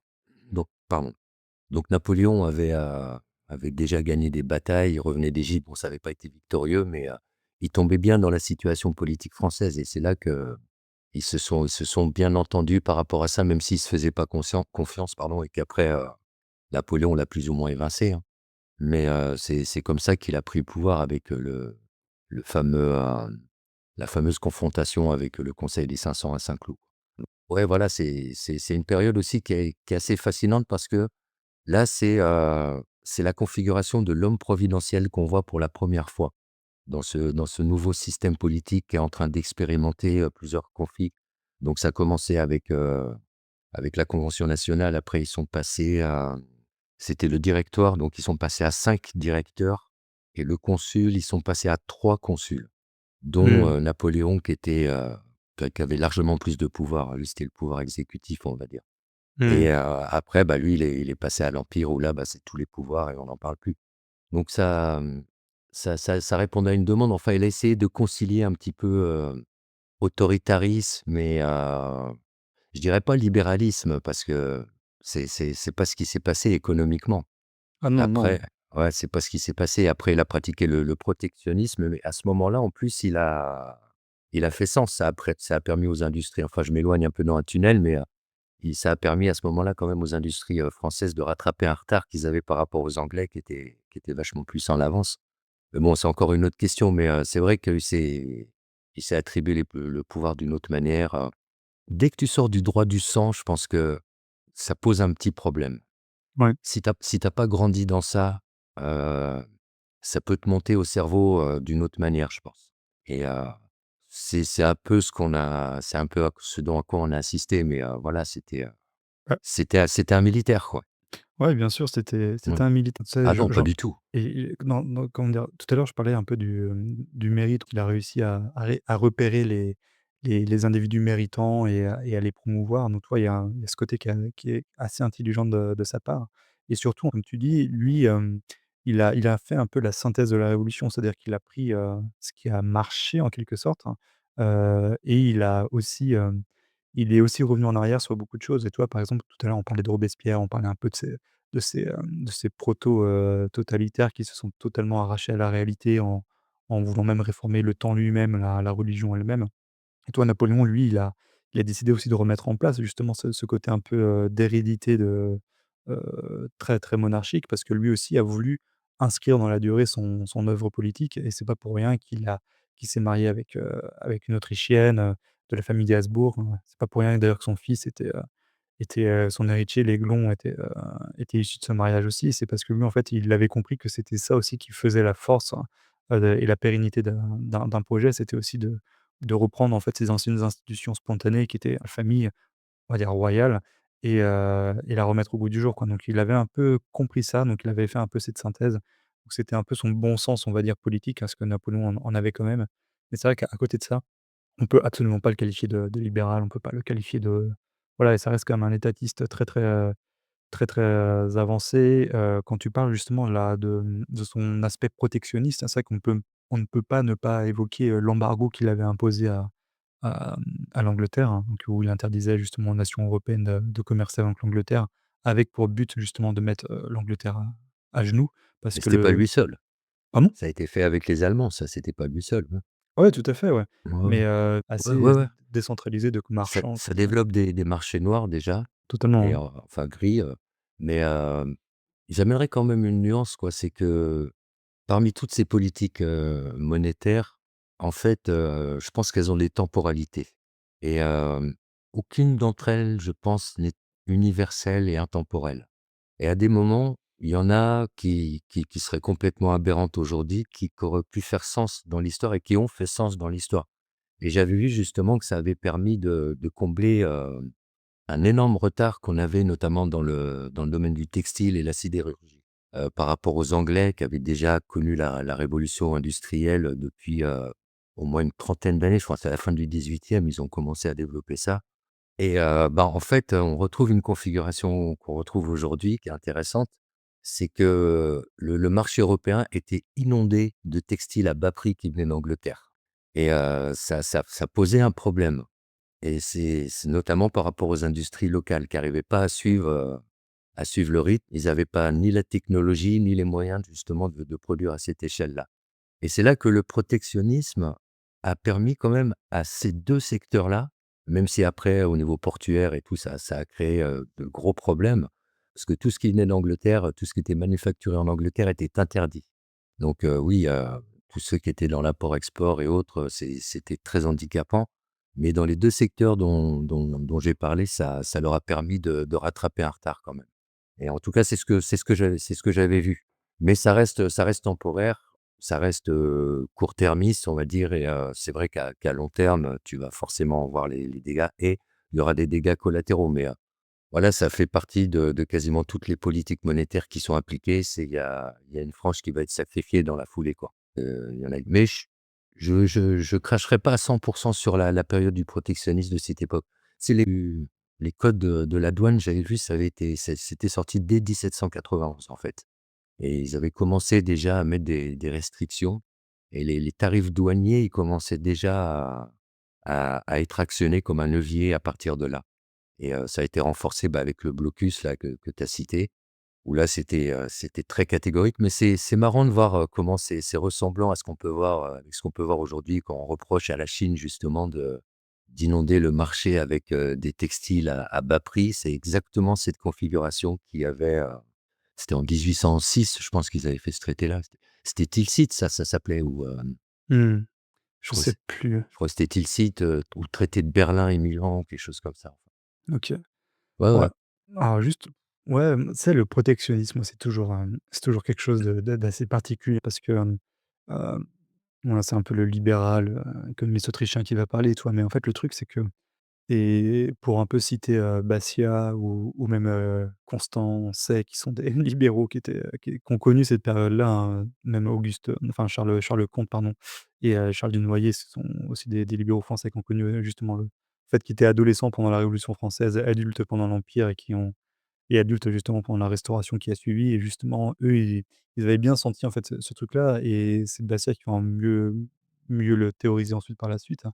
C'est que le protectionnisme, en fait, ça va créer 2 phénomènes, le phénomène que tu vois et celui que tu ne vois pas. Donc en effet, tu vois qu'en protégeant l'économie, de l'Empire français, en protégeant justement l'économie même, on va dire de l'Europe continentale, ça va permettre à certaines industries en effet, de se développer, le textile, même l'industrie, sucrière, hein, parce qu'en effet, quand tu es coupé de tes colonies, tu peux plus importer du sucre de canne, donc c'est à partir de cette période-là qu'on va avoir le sucre, type betterave qui va apparaître, hein. D'ailleurs, c'est toujours le sucre majoritaire qu'on utilise aujourd'hui. Donc ça, en effet, c'est le visible, hein. C'est-à-dire, tu vas voir ces développements de certains secteurs industriels protégés justement par l'État, subventionnés d'ailleurs, par l'État, parce qu'en fait, ils sont coupés de la concurrence internationale et la concurrence internationale à l'époque, bah, c'était, l'Angleterre qui avait la mainmise sur les colonies, sur les Caraïbes et sur le commerce, du sucre, hein, entre autres, hein. Donc ça, c'est ce que tu vas voir. Par contre, bah, en fait, ce que tu vois pas, c'est qu'avec la guerre, avec le protectionnisme, avec justement ces privilèges légaux qui sont donnés à telle ou telle industrie, avec, tous ces capitaux, en fait, qui sont immobilisés ou déviés ou alloués à d'autres usages, en fait, tu vois pas les opportunités qui ont été manquées, quoi et et typiquement, c'est aussi comme ça qu'on pourrait lire le Premier Empire. En tout cas, c'est comme ça aussi qu'on avait, c'est aussi l'une des grandes critiques des libéraux du 19e, c'est que la guerre qui a été menée par Napoléon en Europe, alors certes, on pourrait dire que ce sont plutôt les coalitions qui ont déclaré la guerre à Napoléon, plus que Napoléon a déclaré la guerre aux coalitions. Mais en fait, grosso modo, cette première guerre mondiale européenne, enfin, cette deuxième guerre mondiale, on va dire, parce que, tu avais quand même la guerre de 30 ans qui a précédé, qui était assez violente, hein. Bah, au final, ça a quand même causé beaucoup de morts, ça a causé beaucoup de pertes d'opportunités, beaucoup de gaspillage forcément de capitaux. Alors certes, il y a du visible, hein, ce qu'on voit, mais il y a tout cet invisible en fait qui est un peu perdu à jamais, quoi et c'est toujours particulier de peser le pour et le contre de ce genre de choses. C'est que, ouais, ça, c'est comme les personnes qui vont dire, on va peut-être en parler tout à l'heure si on a le temps, tu vois? Mais c'est comme les personnes qui vont dire: «Oui, mais la première guerre mondiale, on a inventé l'aviation, on a inventé, tel truc et tout machin» et c'est tu juste envie de leur dire: «Non mais à quel prix, quoi? À quel prix?» Ah ouais, ouais, ouais, non, je suis d'accord avec toi. C'est pour ça que je parlais vraiment dans des temporalités précises. Mais globalement, oui, ça mènera à ça. Dès que tu dépasseras une vision court-termiste, ça mènera à des résultats comme tu dis et même, des résultats encore plus immédiats, quoi. Mais tu vas me rappeler d'ailleurs quelque chose, Bastia, il avait été député, mais je sais plus, c'était pendant la monarchie de Juillet, lui, qu'il avait été Ouais, député? totalement, ouais. Ouais, OK, ouais. Donc c'était un peu plus tard, mais c'est vrai que moi j'ai pas lu grand-chose, j'ai lu, Ce qu'on voit pas et j'avais lu un petit recueil de citations aussi et c'est vrai que tu vois un grand combat contre le protectionnisme et d'ailleurs lui, il a dit que le protectionnisme, c'était ce qui précédait le communisme et cette phrase m'avait intrigué parce qu'à la période justement où il était, le communisme, c'était pas encore un concept qui était établi quoi, d'après mes connaissances en tout cas. Donc il faisait référence à quoi? À ce qu'on appellerait le communalisme ou Ouais, bah, en fait, on va dire au socialisme, utopique français de ces périodes-là, quoi. Parce que Bastiat, lui, il est mort en 1849, je crois, ou 50, 1850, je crois. Il est mort à 49 ans. Heu, Lui, il a pas connu le marxisme tel que théorisé par Marx et Engels. Lui, par contre, il a bien connu les socialistes français utopiques du début du siècle, hein. Et tout à l'heure, je te disais qu'il a été député justement, pendant la révolution de 48, hein, pas pendant la monarchie de Juillet, autant pour moi, mais en fait, si tu veux, Bastiat, lui, il critiquait après, il faut dire aussi une chose, c'est que les socialistes, ils de cette époque-là, ils avaient toujours cette volonté très constructiviste de revoir le fonctionnement de la société. Ils s'inscrivaient bien dans l'esprit de la révolution et voilà, c'était l'abolition de la propriété, c'était l'abolition même pour certains de l'argent, par exemple, parce que c'était forcément une manière de voler les pauvres et Bastiat, en fait, s'opposait à eux, quoi. En fait, il s'opposait à la gauche radicale de son époque, quoi. Même si les vrais communistes marxistes, et même marxiens, eux, ne les a pas connus, qui quoi. ils existaient pas encore, ouais. Non, non. Mais, parmi les, quand tu parles des socialistes utopiques, tu parles de Fourier, tu Ouais, parles c'est de ça, ouais, Saint-Simon c'est ça. et mon le saint-simonisme quand même, heu, moi je pense qu'il a 2 visages. Celui, on l'a classé un peu dans le camp des socialistes parce qu'il critiquait, le capital rentier, donc l'aristocratie rentière de laquelle il était issu d'ailleurs et lui, en fait, il était, vraiment pour le productivisme. C'est-à-dire, il faisait la différence entre ceux qui produisent et ceux qui produisent pas et il considérait que, oui, il y avait, lui, il voyait un interventionnisme d'État mais c'était vraiment en termes de coordination de l'industrie qui pour lui l'industrie c'était le cœur de la société moderne. C'était ça qui devait tout gérer et il visionnait d'ailleurs, le squelette, des chemins de fer, des voies ferrées comme moteur, pardon, de cette économie comme moteur de cette économie et bon voilà, ça permettait pour lui, d'accélérer, la circulation des capitaux, des marchandises, des travailleurs, des consommateurs. Enfin voilà, c'était vraiment il avait visionné tout ça et Mmh. un truc que je trouve intéressant chez lui, même si ça reste très, très utopique, hein, mais ce que je trouve intéressant, c'est qu'il estime que l'autorité dans cet État, elle est désignée par rapport à ta capacité à produire. C'est ça qui désigne ton autorité. D'accord. Et c'est ça qui est censé désigner, être, le les décideurs. C'est comme ça, en fait, que qu'ils vont se décider. Mais voilà, ils voyaient cette société avec, des savants, la science aussi énormément. Il y a pas mal de polytechniciens de l'époque qui étaient saint-simoniens et le truc vraiment qui est marquant, c'est l'haussmannisation de Paris avec les frères Pereire, qui étaient des saint-simoniens D'accord. et le crédit immobilier qu'ils ont fait, sur lequel grâce auquel ils ont pu développer des chantiers comme les voies ferrées, comme, des chantiers miniers, il y a eu aussi et l'haussmannisation de Paris en grande partie qui a été financée aussi par, des projets immobiliers Mmh. et bah, c'est totalement sur des sur des concepts saint-simoniens qui sont, justement le crédit immobilier qu'il avait théorisé avant. Il était précurseur, en fait, dans ça. Comme quoi il fallait faire des crédits banquiers. Il considérait les banquiers comme des ingénieurs, lui.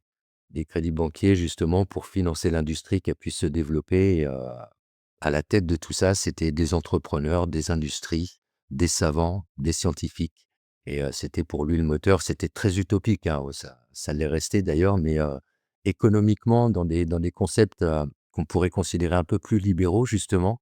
Il a été un grand aspirateur. Les Ils ont fait aussi le canal de Suez. Enfin, Ouais. ils ont participé en grande partie, disons.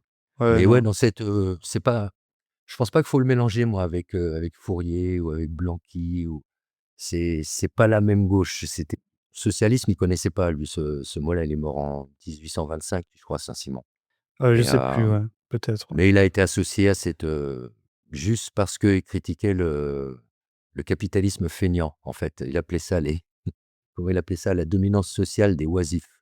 Ouais, voilà, c'est juste pour cette raison-là, mais son aspect de ce sont les productifs qui ont le dernier mot, moi je suis pas totalement en désaccord avec ça. Après ça montrerait très certainement ses limites si on l'appliquait, mais comme ça, idéologiquement, je trouve ça intéressant.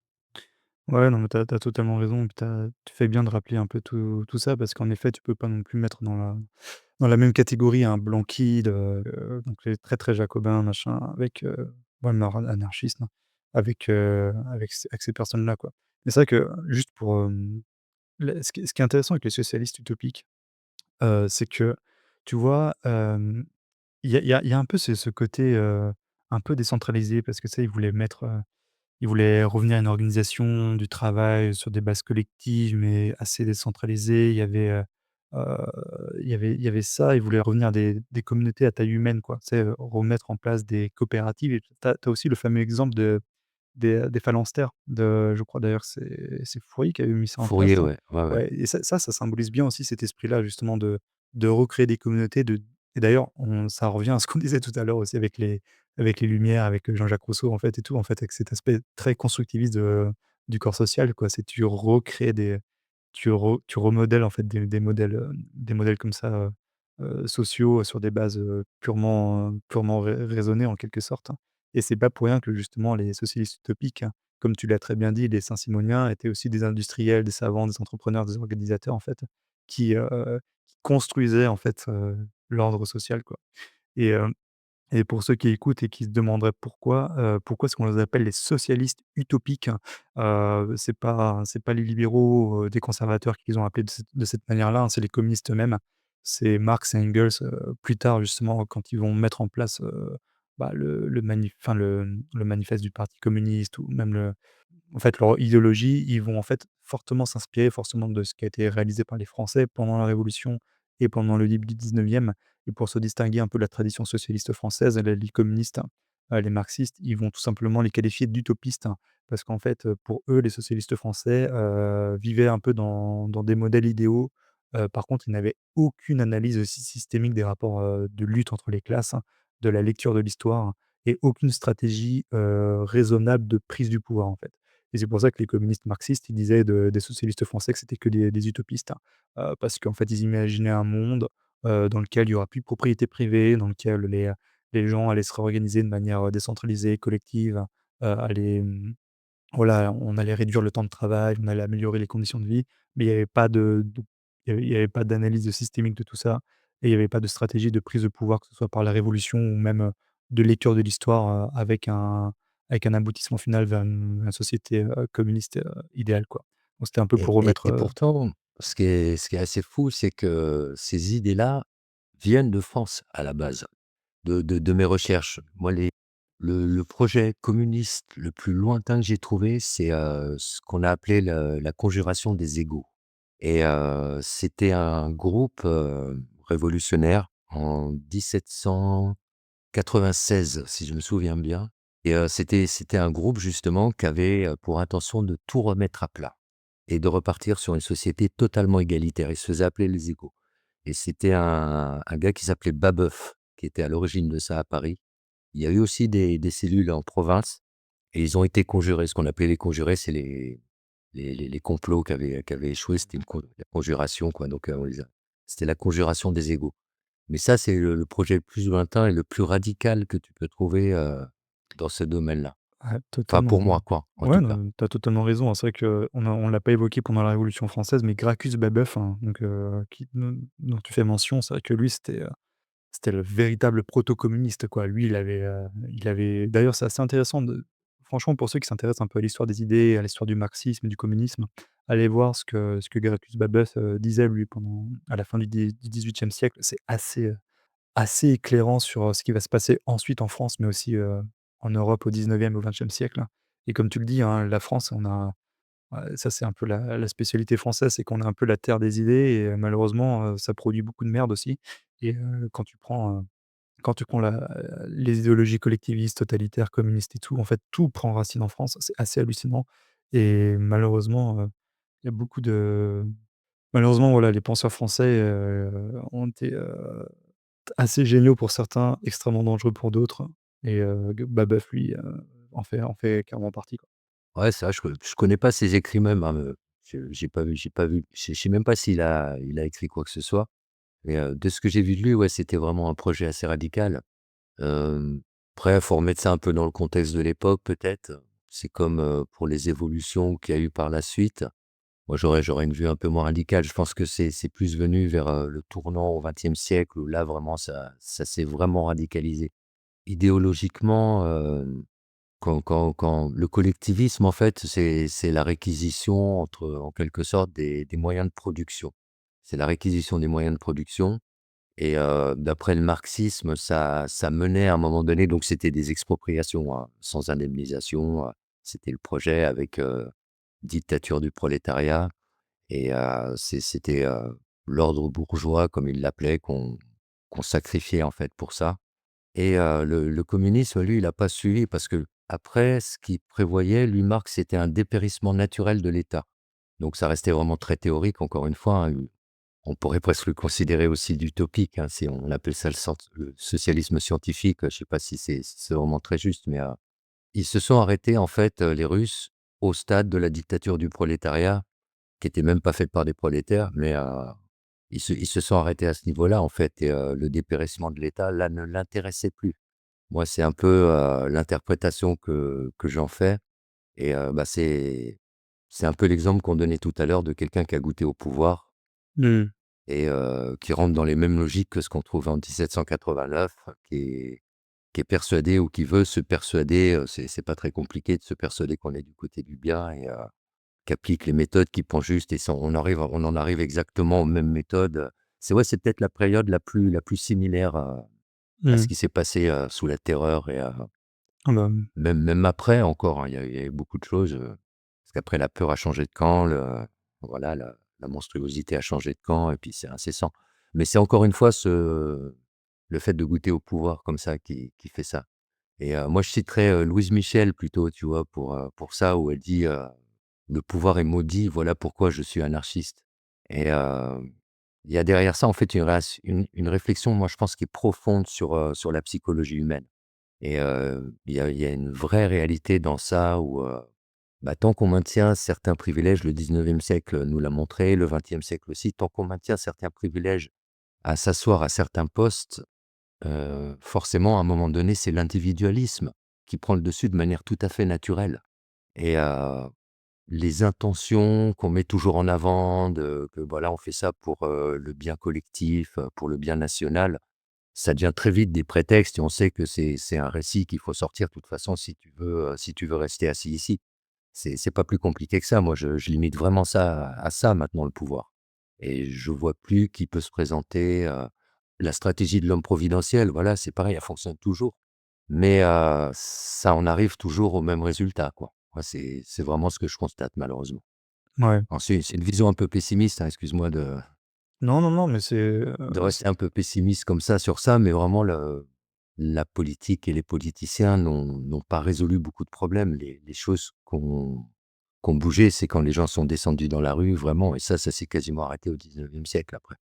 ouais, ouais et encore, moi je pense que même quand les gens descendent dans la rue, les mouvements sont récupérés politiquement et Temps, ouais. les aspirations populaires, elles sont jamais représentées en fait par le politique. Mais c'est normal en fait parce que, c'est normal parce qu'en fait le politique et ça c'est ce qu'on disait tout à l'heure, c'est que quand tu vas avoir des organisations très centralisées, très collectivisées, qui vont arriver au pouvoir, elles vont avoir ensuite un seul but, c'est de se maintenir au pouvoir par tous les moyens imaginables. Donc c'est, refaire une nouvelle élite, qui est obéissante, c'est aussi d'ailleurs, et ça c'est la grande critique que faisaient les libéraux français du 19e contre contre le pouvoir, hein, d'ailleurs qu'ils soient socialistes ou même conservateurs, hein, parce que pendant la Restauration, entre 1815 et 1830, hein, on avait aussi le même problème, hein. C'est qu'en fait on va essayer de se maintenir au pouvoir par la force et en allant en fait à contre-courant de ce que les individus veulent réellement pour leur vie. Et toi par exemple, comment dire? Basquiat en parlait très bien, hein, si on revient toujours sur Basquiat, tout à l'heure tu parlais de Ce qu'on voit pas. Il y a un autre petit bouquin qu'il faut absolument lire de lui, c'est, La Loi. Et Basquiat disait bien que le problème de ces mouvements quand ils arrivent au pouvoir, c'est qu'ils vont utiliser la loi pour justement, commencer à aller spolier ce que les individus possèdent et aussi, pour tout simplement faire du clientélisme politique, quoi.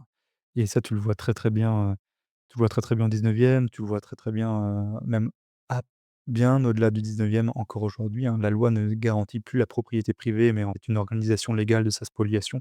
C'est un peu, de cette manière-là qu'on peut voir les choses. Et alors qu'au final, l'intérêt, on va dire, individuel des personnes, c'est de préserver leur vie, en quelque sorte, leur capital, leur épargne, leurs institutions spontanées. Et l'intérêt de l'État, il est totalement inverse. C'est justement de remplacer les institutions des individus par ses propres institutions et empêcher, justement les individus de mener à bien leur plan personnel en spoliant leur capital, en accroissant, la lisibilité de l'État sur la vie des individus et en leur mettant des contraintes, H24, quoi. Donc tu vois, c'est un peu la lecture que moi je fais, hem, c'est que l'État, comment dire? C'est en mettant, comment dire? En renforçant justement l'action de l'État, tu vas pas venir renforcer l'individualisme comme tu dis, mais tu vas venir le contrecarrer parce que tu vas venir empêcher progressivement les gens de mener leur propre vie. Et ça, c'est une critique que faisaient les libéraux français des socialistes, hein, mais aussi des conservateurs. Ça, c'est quelque chose qui est important de rappeler, je pense, hein. Parce que ça va caractériser, une bonne partie de l'histoire du 19e. Et là, une chose, qui me vient en tête et j'en parle très rapidement parce que tout à l'heure on parlait de la lutte des classes, de cette vision très linéaire de l'histoire, qu'avaient les marxistes, hein. Il faut pas oublier aussi que la théorie de la lutte des classes, hein, c'est absolument pas une théorie marxiste de base, hein, c'est une théorie libérale française. C'est une théorie qui a été, mise en avant par Adolphe Blanqui, donc le frère de Blanqui, l'autre, hein, l'autre Blanqui qu'on appelait l'enfermé, hein, qui lui avait passé une bonne partie de sa vie en tôle, hein, donc qui était plutôt lui, de l'autre côté Louis? du spectre politique, hein. Mais son frère à lui, Mmh. Adolphe Blanqui était un libéral français qui était assez vénère et lui, c'est lui qui avait théorisé avec, Charles Dunoyer la théorie de la lutte des classes. Alors non pas avec les pauvres versus les riches, et cetera. Mais en fait, la lutte des classes, version libérale française, c'était tout simplement les classes productives contre les classes improductives et les classes productives, c'était par exemple les ouvriers, les patrons, en fait, qui ne sont pas dans des camps opposés, mais qui sont bien dans le même camp parce que c'est eux qui travaillent, c'est eux qui vont créer de la valeur et de la richesse, hein. Et cette classe productive, elle était en fait opposée à l'État et aux entre guillemets «aux parasites», hein, qui vivent justement de la spoliation des richesses des productives des productifs pardon, donc par exemple, les fonctionnaires, ou d'autres personnes de ce genre-là, quoi. Et en fait, c'était la première théorie de la lutte des classes, comment dire? Mise en place par les libéraux français et d'ailleurs qui était totalement accaparée par les marxistes et totalement renversée. Et ça, c'est intéressant parce que ça fait un peu le pont avec ce qu'on disait tout à l'heure, c'est que tout va naître en France, hein, le meilleur comme le pire et après tout va aller essaimer ailleurs et Marx et Engels, heu, étaient des grands fans, hein, justement de ce qui avait été fait en France avec la Révolution, les socialistes utopiques avec et Marx lui-même, hein, lisait beaucoup les libéraux français parce que bon voilà, je pense qu'il devait quand même reconnaître au fond que les libéraux français avaient vu juste sur pas mal de choses et après ils vont tout dévoyer, quoi. Ouais, ouais, ouais, ouais, ça a vraiment évolué comme ça. Il faisait vraiment cette différence-là, lui aussi, ceux qui produisent et ceux qui ne produisent pas. Donc, bah, écoute, oui, quoi dire dessus de plus, Mais ah, non, mais c'est ouais, si tu veux, on pourra en parler pendant des heures, mais ce qui pourrait être intéressant d'ailleurs, parce que là on parle un peu de l'histoire des idées du 19e siècle. Ça pourrait être intéressant aussi de voir un peu, la chronologie du 19e, parce que c'est un siècle qui est génialissime parce que même si on prend un peu de hauteur et qu'on s'échappe un peu du monde des idées, de ce qu'ont pu, penser les Français, ce qu'ont pu penser les marxistes, Bastiat, tout ça et cetera. Ce qui est intéressant avec le 19e et ça pour moi c'est aussi à mettre en lien avec la Révolution française, c'est que tu vois, quand on a fait fi de l'Ancien Régime, on s'est embarqué dans un monde totalement instable, duquel je pense d'ailleurs qu'on n'est toujours pas sorti aujourd'hui. Parce que tu vois le 19e siècle français, c'est absolument ça. C'est qu'en 100 ans, on a eu 2 empires, on a eu 2 monarchies, la Restauration, la monarchie de Juillet et on a eu 2 républiques également, donc la deuxième et la troisième. Et au final, on a une instabilité politique en France, du fait à la fois des idées qui sont effervescentes et beaucoup qui sont extrêmement nocives, mais aussi en fait du fait qu'on ait perdu un peu le sens de ouais, l'organisation sociale, hein, des institutions sociales hors, en fait, de l'État. Et ça d'ailleurs, c'est un peu le mantra des libéraux classiques et même des libertariens aujourd'hui, c'est que en fait, le libéral, le libertarien, son but, en fait, c'est pas forcément de gagner des libertés par rapport à l'État. C'est tout simplement de rejeter la simple idée que l'organisation sociale n'est possible que grâce à l'État. Et les libéraux de l'époque ne disaient pas autre chose. Ils disaient en fait que l'État est une organisation. Par contre, il y a tout un système organisationnel qui va précéder l'État, qui va survivre à l'État et qui est même parallèle à l'État. Et les libéraux vont se battre pour ça, quoi. Et donc voilà, donc c'est assez intéressant de rappeler ça, c'est que et je pense que le 19e et la Révolution française mettent beaucoup plus ont mis beaucoup plus d'emphase, beaucoup plus de d'importance sur l'aspect purement étatique de l'organisation, du corps social, alors qu'au final, il y a d'autres manières d'organiser les choses, quoi. Et l'instabilité politique est un bon le symbolise bien, je pense. ouais, ouais, ouais, il y a c'est clair que ça a créé une instabilité parce que, bah, voilà, ça restait expérimental, hein, je pense. On était en train d'innover, c'était un saut dans l'inconnu, ni plus ni moins.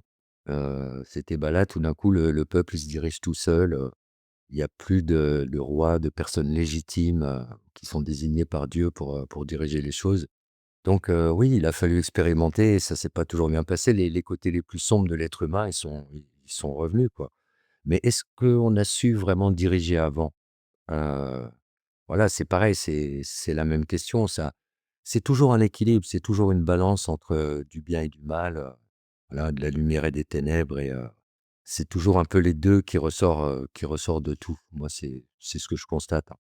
Et jusqu'à présent, on expérimente ça, mais là, je pense que c'est la avec la troisième, c'est la République qui a tenu le plus longtemps, la cinquième, d'après moi. Ouais. Et ouais, c'est vrai que ça va demander le changement, il va s'imposer tout seul, je pense à un moment donné. Ouais, ça va être brutal. Il y en a qui auront connu que ça, en fait. Il Ouais, y en a qui auront connu que ça, bah, nous d'ailleurs, on fait partie de ces générations-là, un peu tous et on n'a pas connu de vrais traumatismes non plus dans nos sociétés, occidentales pendant toute cette période. On n'a pas été secoués comme ça l'a été pendant le XXe siècle, pendant le 19e. Bon là, c'était quasiment incessant. Donc ouais, je ne sais pas comment ça va pouvoir se finir. Est-ce qu'on va réussir à maintenir cette fenêtre, dans le temps où, on ne s'est pas tapé dessus? Est-ce que, on va revenir un petit peu aux habitudes d'avant pour rééquilibrer les choses? Parce qu'en même temps, les traumatismes, qui sont vécus par les guerres, hein, c'est triste à dire, mais c'est des boosters de société, quoi, ni plus ni moins. Et juste après, tu as toute une phase de reconstruction qui est quasiment bénéfique, en fait, pour les sociétés. C'est là que tu vois déjà toutes les poussées démographiques. Tu vois une poussée, ce qu'on a appelé la période du baby boom, hein, qu'on appelle les boomers maintenant. Bah, ceux-là, ils sont nés juste après la guerre parce que justement, tu es dans un élan de reconstruction, de repeuplement. Je pense que c'est des instincts très profonds qui reviennent, hein, de pérennité de l'espèce, hein, on en est là. Et bah, voilà, ça fait combien de temps qu'on n'a pas vécu de réels traumas, qu'on est dans notre «petite cage dorée» entre guillemets, à se plaindre pour des choses qu'on trouve dramatiques, mais dans le fond, bon, il y a rien vraiment encore qui nous a poussé, incité, je dirais plutôt à descendre dans la rue, vraiment. Donc mmh, comment ça se passera quand il faudra le faire? ouais, Ça, ouais, c'est une question que je me pose parce que c'est vrai que si tu fais le parallèle avec, ce qui s'est passé avant, là, on est dans autre chose. Aussi bien, il y a beaucoup de similitudes qu'il y a une énorme différence, tu vois l'information, comment elle circule maintenant, ça pourra plus se passer comme avant ou, mmh, ça va être encore très différent donc à observer, mais en tout cas, ouais, on est ouais, dans cette phase-là, quoi, je pense. ouais, c'est vrai que la petite chose que j'ajouterais par rapport à ce que tu viens de dire avec la guerre et tout, alors c'est vrai que la guerre, il y a le côté reconstruction après-guerre, donc en effet, il y a le côté repeuplement plus, reconstruction économique, des infrastructures et cetera, donc c'est vrai que quand tu prends des indicateurs purement keynésiens, là, tu vas dire que oui, il y a un boom, économique qui est extrêmement important, qui coule et cetera. Mais au final, faut juste moi je vais juste rappeler une chose, c'est que la guerre est toujours un jeu à somme négative, hein. Même pour une nation qui va être victorieuse sur l'autre, les coûts que ça va impliquer sur son économie, sur sa population, en général, n'en valent pas la peine, hein. Ça, c'est on le voit à plusieurs, même pour les conflits mondiaux, hein, tu peux même te demander si Ça, ça a c'est été d'une béné évidence implacable, ouais. ouais, Tout bien le monde sûr. est perdant quand tu fais la guerre. L'homme Ouais, a toujours été perdant à tous les niveaux, même les vainqueurs sont perdants. tout à fait, ouais et Même celui qui a gagné, il reviendra jamais intact de la guerre. C'est quelque chose d'horrible. Mais en même temps, malheureusement, c'est quelque chose qui dépasse l'être humain et il y a une logique dans ce monde naturel où, bah, il y a cette compétitivité, moi je l'appellerais comme ça, qui est naturelle, qui fait qu'on en arrive là à un moment donné, malheureusement et on cherche les moyens. On veut tous trouver des moyens. Moi, j'adorerais qu'on trouve le moyen de plus en arriver là. Mais est-ce que le monde actuel, c'est les indicateurs qui te donnent qu'on va vers cette direction-là? ouais, mais après les Voilà, hommes hein. sont les hommes sont aussi, ça c'est quand tu comprends l'action humaine, quand tu comprends un peu l'économie, en fait, tu comprends aussi qu'il y a 2 manières pour les humains historiquement d'acquérir leurs ressources. Il y a la prédation et la coopération et c'est vrai que la prédation donc dans son stade ultime, hein, ce sont les guerres, interétatiques, hein. La prédation malheureusement, elle naît le plus souvent d'un manque de coopération, c'est-à-dire elle naît à partir du moment où des individus, que ce soit des individus qui soient à la tête d'État ou des individus qui soient à la tête de famille, vont penser que il est plus dans leur intérêt à eux d'aller voler ce que possède autrui que de coopérer avec autrui pour atteindre, leurs fins respectives, quoi. Et ça, c'est un gros problème et pour les libéraux français, ce problème-là, ça vient en fait de la manipulation de la loi qui est entre autres, par exemple, dévoyée de son rôle initial, hein, comme je disais tout à l'heure, de garantie de la propriété privée en outil de spoliation de la propriété et à partir de ce moment-là, en fait, à partir du moment où tu vas légitimer légalement la spoliation, les gens vont avoir qu'un intérêt, c'est d'aller, conquérir le pouvoir par la révolution, par les élections démocratiques, par la démagogie, l'électoralisme, le court-termisme et cetera, pour justement mettre la main sur cette, arme, essentielle qui est la loi et malheureusement, si la et les libéraux, disaient aussi que si la loi se contentait de garantir la propriété privée, la liberté des individus et le respect des personnalités et des individualités des individus, bah, au final, il y aura beaucoup moins d'importance accordée à la politique en termes d'organisation, on va dire, juridictionnelle d'un territoire et les individus, en fait, accorderaient beaucoup plus d'importance à s'occuper d'eux-mêmes, de leur famille, de leurs voisins, tout ça, quoi. Et moi, pour moi, tu vois, ce cycle de guerre, ce cycle de prédation, en fait, qui sont portés à des échelles hallucinantes, donc à des échelles d'État, à des échelles mondiales actuelles, comme on a vu d'ailleurs au XXe siècle, hein. En fait, tout prend l'origine de la perversion de la loi, tu vois?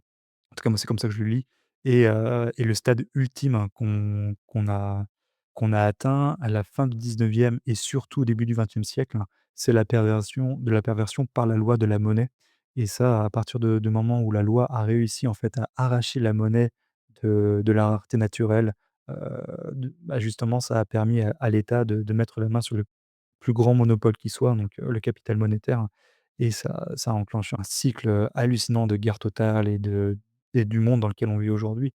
Parce qu'il faut bien aussi comprendre une chose, hein, c'est que la monnaie, c'est typiquement ça, hein, c'est la mainmise sur la propriété privée de tous les individus, quoi et la propriété privée que la loi est censée respecter, bah, elle est totalement, pervertie, totalement dévoyée par le fait que l'État contrôle de manière totalement discrétionnaire la monnaie, dans son émission, dans ce que même est la monnaie et pour moi, c'est un peu comme ça que je lis les choses, quoi. Tout est lié, en fait, au respect de la propriété privée et puis voilà, quoi.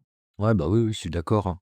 Je suis d'accord avec ça et moi j'ajouterais que malheureusement, voilà, il y aura toujours un homme, pour envier ce que tu as. Il y aura toujours un homme, pour envier ta femme, je sais pas, enfin, il y a certaines choses dont on ne pourra pas se débarrasser, moi je pense. Mmh. Après je suis peut-être un peu moins optimiste, je sais pas, mais voilà, il y a beaucoup d'aspects qui font malheureusement partie de la nature humaine et c'est, ça se voit par exemple quand tu observes, je sais pas, une cour d'école. Là, tu retrouves quasiment l'être humain à l'état pur et on est dans les débuts de chacun essaye de se faire sa place, dans la société, dans la micro-société de la cour d'école et chacun trouve sa place. Tu as des leaders naturels qui se mettent en place. Souvent, c'est ceux qui mettent les coups de poing les plus forts et voilà, c'est eux qui décident quand est-ce qu'on joue au foot, ce qu'on fait. Tu vois, il y a beaucoup de configurations que tu peux retrouver comme ça qui existe, à toutes les échelles, hein. Tu le retrouves dans le pouvoir, tu le retrouves, dans une entreprise, tu le retrouves n'importe où. Bah, ça, on sera toujours confronté à ça, je pense. On sera toujours confronté à ça et même si la propriété est respectée à partir d'un moment donné, il y en aura toujours qui voudront plus de propriété, ils vont chercher des moyens, ils vont voilà, il y aura des opportunités qui vont se présenter. Il y a la enfin, je pense que la planète, c'est comme ça et vaut mieux accepter d'essayer de construire quelque chose où faut toujours être prêt, plus ou moins, à être confronté à, justement, certains travers de l'humanité qui ressurgissent régulièrement, quoi. Enfin, C'est personnellement, je préfère me préparer psychologiquement comme ça et avoir une bonne surprise à la fin, ouais, ça je plutôt que l'inverse. ouais, ça je sais et ça je vais encore le redire ici, mais c'est j'en avais parlé avec Nicolas Alfonsi pendant notre live ensemble, c'est vrai qu'il y a cette, citation de Antonio Gramsci qui est un marxiste italien du XXe siècle qui est assez belle en fait, c'est qu'il faut avoir l'intelligence du pessimisme et l'optimisme de la volonté, en fait. C'est-à-dire qu'il faut en effet être pessimiste sur, comme tu l'es sur la par exemple, la nature humaine, tout en restant, de manière très volontaire, optimiste sur l'avenir parce que ce que l'homme peut faire de pire, il peut aussi lui faire du bien et il peut être à la fois grand, et pas uniquement faible, hein, et miséreux, et misérable plutôt, on va dire. Et tu sais, par exemple, on en parlait tout à l'heure, mais tu sais, pour les libéraux, même pour les économistes autrichiens, c'est quelque chose qu'ils ont en tête et d'ailleurs, c'est pour ça qu'ils expliquent, le triomphe du socialisme. Tu vois, là, j'ai retrouvé, pendant que tu parlais d'une citation de Ludwig von Mises qui dit en fait: «Ce qui pousse les masses dans le camp du socialisme, c'est au-delà de l'illusion que le socialisme les rendra plus riches, hein, c'est l'espérance qu'il maîtrisera tous ceux qui sont meilleurs qu'ils sont eux-mêmes». Donc toi, il y a un peu ça, c'est que quand tu veux, aller vers le camp des socialistes, des communistes et tout, donc tu es envieux de ce qu'ont les riches, donc tu veux aussi toi-même être riche en allant les spolier, mais tu veux aussi via le socialisme et le communisme, le mettre la tête des riches dans le sable, dans la terre, dans la boue pour éviter justement qu'ils s'élèvent plus haut que toi-même. Parce qu'en fait, ça, c'est l'une des grandes violences du capitalisme et d'un système libre. C'est un miroir qui est assez implacable et assez brutal, hein, sur notre propre contribution, à la société et quand on voit les autres qui s'élèvent et non pas nous-mêmes. Ah bah, du coup, ça nous renvoie aussi à nos propres insuffisances et ça, c'est une des caractéristiques, 1, des fois un peu trop violentes du capitalisme et c'est ce qui va expliquer en effet que le socialisme va beaucoup fonctionner et il y avait une autre chose aussi que je Ça, voulais, c'est q ah, u vas-y, ouais. une autre chose que je voulais aussi rajouter, par rapport à ça et c'est aussi pourquoi un système libéré où la propriété est garantie, où on est sur un système de marché libre, c'est aussi intéressant parce que tu vois, comparé aux anciens systèmes qu'on avait, ou qui étaient fondés sur l'hérédité, sur des castes, sur des classes, sur des États comme, dans l'ancien régime, c'est que c'est plus intéressant que «les forts» entre guillemets, donc ceux qui sont les plus productifs, ceux qui sont les plus riches, hein, soient mis à contribution, sur le marché pour servir ceux qui sont «plus faibles» entre guillemets, donc ceux qui sont moins productifs. Alors qu'avant, dans les autres systèmes, que ce soit des systèmes, d'Ancien Régime, des systèmes où il y avait l'hérédité ou même que ce soit des systèmes actuels socialistes et communistes, hein, en fait, les forts, eux, vont spolier enfin «les forts» entre guillemets, ceux qui sont plus proches du pouvoir, vont profiter de leur position pour spolier les faibles, alors que dans un système de liberté, de libre marché, ce sont plutôt les forts, les plus productifs qui vont, par leur productivité, ce qu'ils vont proposer au marché, en fait, venir élever aussi les plus faibles, quoi. Donc c'est un peu, ce que je voulais un peu rajouter pour essayer de donner un point de vue, libéral à tout ça. Ouais, ouais, ça peut s'interpréter comme ça. Mais ce que tu disais, ouais, c'est juste par contre que, bah, tu le retrouves dans les gens qui critiquent, d'autres personnes, souvent, c'est parce que, il y a une réussite derrière et cette réussite met en lumière tes échecs et c'est souvent ça que tu retrouves, chez des personnes, qui vont trouver rien d'autre que d'essayer de dévaloriser une réussite ou quoi que ce soit. Après que ce soit envieux, oui, ça dépend à quel niveau. Parce que moi j'avais lu quand même des textes, à la Commune de Paris là, qui avaient été faits, qui étaient très violents quoi, envers le peuple et c'est vraiment un argument qui est sorti régulièrement quoi. Si vous êtes jaloux, vous êtes envieux. C'est Mmh. pour ça que vous voulez vous libérer. Mais souvent, bah, les attentes, c'est juste, avoir les opportunités de s'émanciper, quoi. Voilà, juste avoir les opportunités de s'émanciper et il y en a qui les trouvent par leurs propres moyens parce qu'ils ont le mental pour ça et tu retrouves, dans les personnes, par exemple, dans le tiers état qui avaient réussi, malgré, tu vois, les contraintes qu'ils avaient, ils ont réussi à s'adapter et à s'élever dans la société eux-mêmes. Et Mmh. tu as d'autres logiques, qui vont aller dans la critique et la victimisation, tu vois? Où là, bah, c'est toujours de la faute de quelqu'un d'autre, c'est toujours de la faute, des autres, des plus riches, des gouvernements, pareil. Ça, tu le retrouves, partout, hein, toutes les couches, hein. Quand on se plaint qu'on réussit pas dans notre entreprise, que c'est de la faute du gouvernement, c'est la même démarche. Parce qu'à côté de ça, il y en a qui, malgré les contraintes, réussissent. Donc c'est une question d'adaptation. Après, c'est une question d'individu aussi beaucoup et Ouais. c'est comme tu disais, les classes, moi, j'y crois pas. J'aime pas trop les noms, tu vois? Bourgeoisie, les pauvres, les ouvriers, tout ça, c'est un peu stigmatisant, tous ces termes-là et ça veut pas dire grand-chose. On sait pas à partir de quand vraiment tu l'es, à partir de quand tu l'es plus. Enfin, c'est riche, pauvre, tout ça, j'aime pas trop classer, moi, la société comme ça Ouais, et je vois plutôt des forces de travail, des forces économiques. tout à fait, hein. Voilà, il y a les entre ces 2 là, bon, je comprends qu'il y a besoin entre ces 2 forces d'un rééquilibrage régulier. Parce que l'être humain reste comme il est et quand ça tire trop d'un côté, bah, il faut qu'il y en ait un qui vienne faire un petit peu d'arbitrage. Enfin, tu vois, c'est un résumé simple, mais Ouais, non, mais tu as totalement raison, ça c'est ce que je disais tout à l'heure, tu sais, avec les libéraux français, Charles Dunoyer, Charles Comte, Adolphe Blanqui, hein, quand eux, ils avaient dit qu'il y avait les 2 classes qui existaient, c'était les productifs et les improductifs, hein. En fait, ils avaient tout dit, en fait et les productifs, ils changent, en fait, parce que le marché, c'est un processus dynamique, donc les productifs d'hier sont pas les productifs d'aujourd'hui et les productifs d'aujourd'hui seront pas les productifs, de demain parce que, du coup, il y a des mouvements, il y a des mouvements internes au marché qui font que les entrepreneurs à succès, d'il y a 60 ans sont plus leurs enfants à eux qui sont à succès aujourd'hui, quoi. Donc donc la promotion sociale, elle se fait de manière, spontanée, organique et le capital, en fait, il va des mains les plus improductives vers les mains les plus productives et en fait, il y a une sorte de renouvellement comme ça des élites, hein. Donc c'est un peu comme ça qu'on peut lire aussi l'histoire et c'est aussi pour ça, en fait, qu'il faut libérer il faut libérer les capacités humaines et il faut empêcher, en fait, que la loi soit, perverti par des personnes constructivistes, en fait, qui voient dans la loi la manière de gommer, en fait, les inégalités individuelles et qui font croire aux individus que c'est la loi qui va venir, en fait, les rendre plus riches, qui va venir, rendre les riches moins riches et qui va en fait maîtriser la montée, du méritocratique de ceux qui devraient être aux postes les plus productifs, quoi.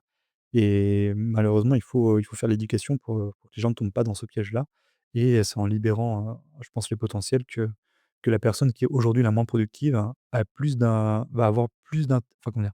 Elle va s'enrichir beaucoup plus facilement en étant dans un marché libre, donc en laissant en fait les plus productifs aux meilleurs postes, qu'en les empêchant d'y être.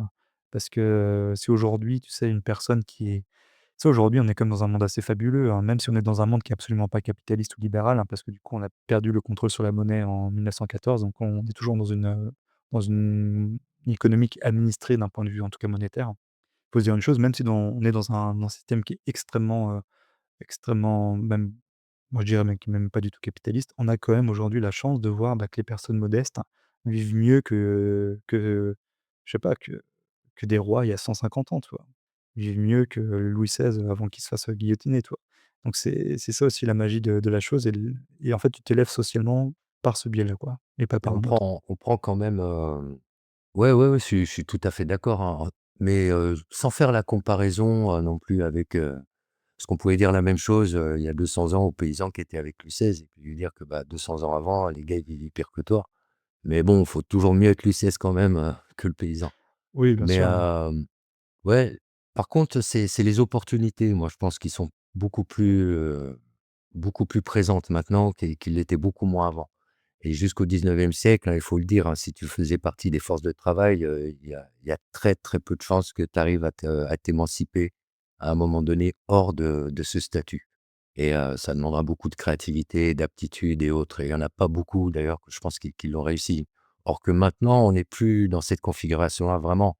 Mais c'est que dès le début, dès l'école, il faut que tu fasses les bons choix, il faut que et c'est souvent là que ça dérape assez rapidement pour pas mal, quoi. Mais il y a les opportunités qui sont là et même après, tu peux toujours t'élever dans la société si tu fais les bons choix et si tu te laisses pas abattre non plus, par justement des carcans psychologiques de victimisation ou quoi que ce soit, où là, bah, tu vas juste te faire des récits négatifs dans ta tête, genre: «J'y arrive pas, c'est trop dur» ou bien: «Ouais, c'est pas la peine, de toute façon, c'est» enfin, tu vas te trouver tout plein de prétextes comme, l'être humain, il sait si bien faire et bah, tu arriveras à rien. Mais vraiment, ouais, les opportunités, elles ont été ouvertes, on va dire, maintenant mmh, et on voit des choses, qu'on voyait pas avant. Un ancien ouvrier peut être chef d'entreprise maintenant. mmh, totalement, ouais. Totalement et c'est le rôle du progrès et de la technologie, hein. C'est justement essayer de libérer l'information, libérer les potentiels humains pour que justement chaque individu puisse exprimer son talent, son individualité et agir, et essayer de les mettre en œuvre, tu vois? Parce que ce que les individus de toute façon, de manière totalement innée et par l'éducation, par leur famille, sont inégaux. C'est-à-dire ils ont pas forcément les mêmes aptitudes, les mêmes facilités. Ils ont des talents, mais le but du jeu, en fait, pour la société et pour le progrès, c'est que les talents individuels, il faut que les individus puissent agir sur ces talents et les transformer en action pour justement les accomplir. Et toi, quand tu vois la libération de l'information avec internet, la libération de la circulation avec la bagnole, quand tu vois aussi la libération du temps humain avec, l'utilisation des LLM, donc les IA, en fait, ton talent, tu peux vraiment l'exprimer, tu peux vraiment le mettre sur le marché et tu peux vraiment, peut-être essayer d'en vivre ou en tout cas, le proposer aux autres et le valider ou l'invalider sur le marché, quoi. Donc ça, c'est vraiment génial, tu vois?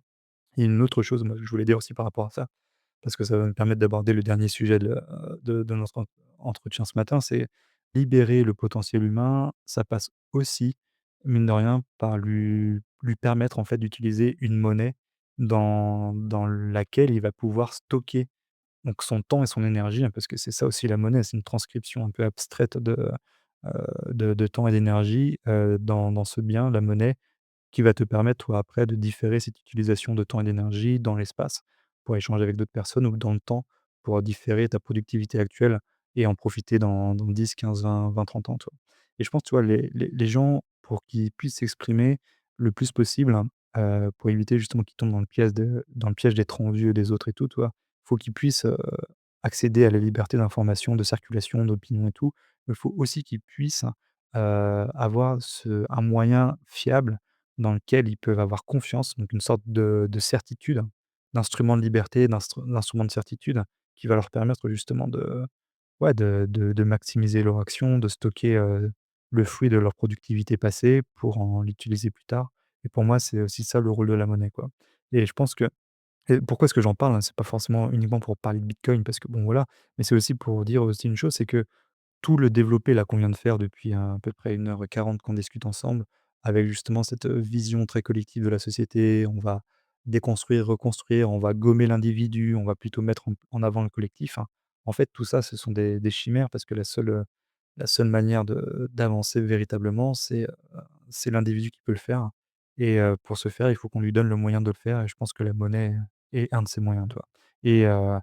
Et l'apogée tout à l'heure, comme je disais, hein, l'apogée du on va dire la politique collectiviste, hein, ça reste quand même ce monopole que l'État a réussi à avoir sur la monnaie, à partir de 1914 et de la Première Guerre mondiale, où à partir de ce moment-là, l'État a réussi en fait à s'affranchir, hein, de la nature, du réel, un peu comme les révolutionnaires français ont réussi à le faire, avec leur calendrier qui s'est extrait de la réalité du monde des astres, hein. Et là, le gouvernement vient de faire enfin les États ont fait la même chose avec la monnaie et je pense qu'il y a un petit parallèle à faire parce que les conséquences, elles sont aussi néfastes. Ouais, ouais, ouais, tout à fait, hein. Et bah, ouais, c'est bien le petit parallèle que tu as fait avec, le calendrier révolutionnaire. C'est un peu la même volonté, hein, c'est vrai. Et la monnaie, ouais, c'est redonner ça aux individus et en même temps, enlever ça des mains du grand banditisme. Le vrai, je parle du vrai. Ouais. Heu, c'est ça, je pense, qui est peut-être le plus important et qu'à un moment donné, ils aient plus justement ce contrôle dessus. Alors, ça reste utopique encore, hein, pour être tout à fait honnête, c'est la transition, moi, que j'ai du mal à voir.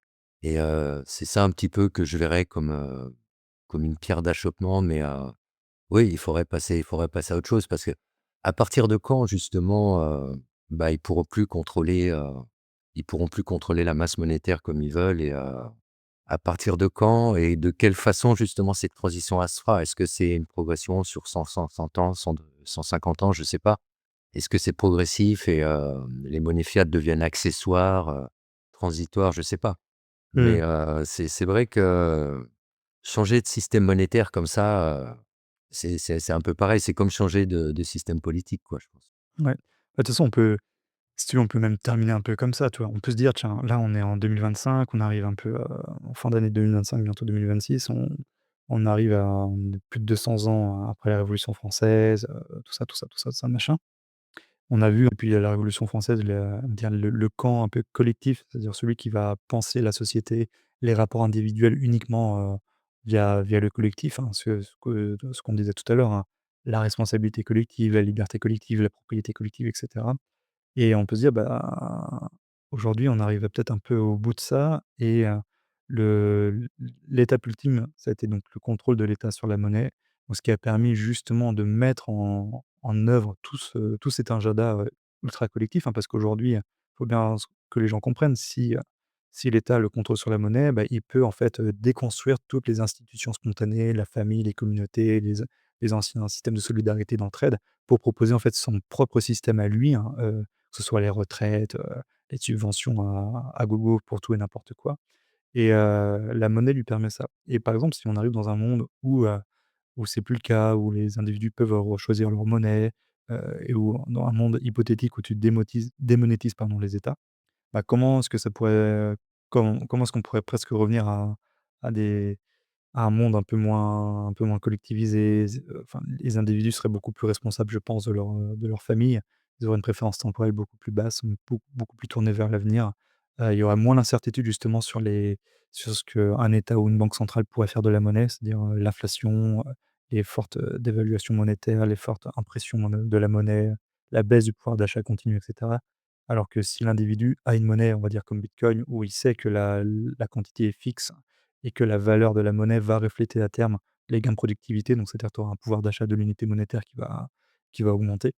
En fait, tu es plus sur les mêmes rapports et ça peut même recalibrer un peu la réalité du pouvoir. Comment les individus pourraient prendre en compte que l'État n'est pas surpuissant, il ne peut pas tout faire et l'État devrait être beaucoup plus responsable des deniers publics, hein, parce qu'il sait que c'est en quantité limitée et que c'est soumis uniquement et qu'il pourra pas justement lui faire marcher l'imprimante à billets pour se financer lui-même. Donc je pense que ça peut recalibrer les incitations, les effets incitatifs, les incentives entre les individus, mais même entre les institutions, centralisées et les individus, quoi. Oui, tout à fait. Et on est en voie pour ça en tout cas, hein. Moi, c'est comme ça que je le vois, hein, et vraiment c'est parmi tout ce tableau noir que je suis en train de dépeindre quand même, c'est la lumière que je vois, c'est Bitcoin. Parce qu'il s'impose graduellement, petit à petit, il absorbe la valeur, il prend de plus en plus de place. À un moment donné, il y aura un point de pivot. On en a déjà passé plusieurs dans d'autres domaines, toi, sécurisation et autres, mais à un moment donné, il y aura un point de pivot dans la place qu'il va prendre dans le capital global. Et ça fera, d'après moi, que de plus en plus de décisions devront être prises dans cette monnaie qui deviendra un étalon, d'après moi, à un moment donné. Parce qu'elle est cette représentation de l'énergie, comme tu l'as dit. Il y a une représentation du temps également. Et d'ailleurs, c'est intéressant de faire le parallèle avec le calendrier révolutionnaire, qui est une refonte du temps décorrélée en quelque sorte des cycles astronomiques. Et c'est à peu près la même chose pour Bitcoin. Il y a une décorrélation pardon, de, de la façon de compter le temps. On sait que l'unité la plus petite, c'est le bloc, là, qui est basé sur 10 minutes, mais qui varie toutes les 2 semaines à peu près à cause de la difficulté d'ajustement. Donc ça fait que sur un temps long, ce que tu aurais pu calculer avec 200 blocs de 10 minutes, ça donnera pas exactement, enfin plus 200 000, ça donnera pas exactement ce que tu auras calculé sur le temps grégorien. Et pareil, c'est quasiment une nouvelle façon de compter le temps. Moi, je le vois comme ça. Et c'est une qui est pas basée sur les cycles astronomiques, qui a démarré dessus, mais qui ne se prolonge pas dessus, mais qui fonctionne et sur laquelle on peut faire des comptes, qui nous sont pas utiles, en tout cas à nous pour l'instant, puisqu'on est sur notre calendrier grégorien et c'est ça qui nous est utile. On voit que ouais, il y a ça qui est là, il y a cet horodatage qui est là, qui est vraiment un truc très puissant et d'ailleurs, j'avais fait ça dans la présentation, j'en avais parlé, une présentation que j'avais fait à Montmartre le 31 octobre.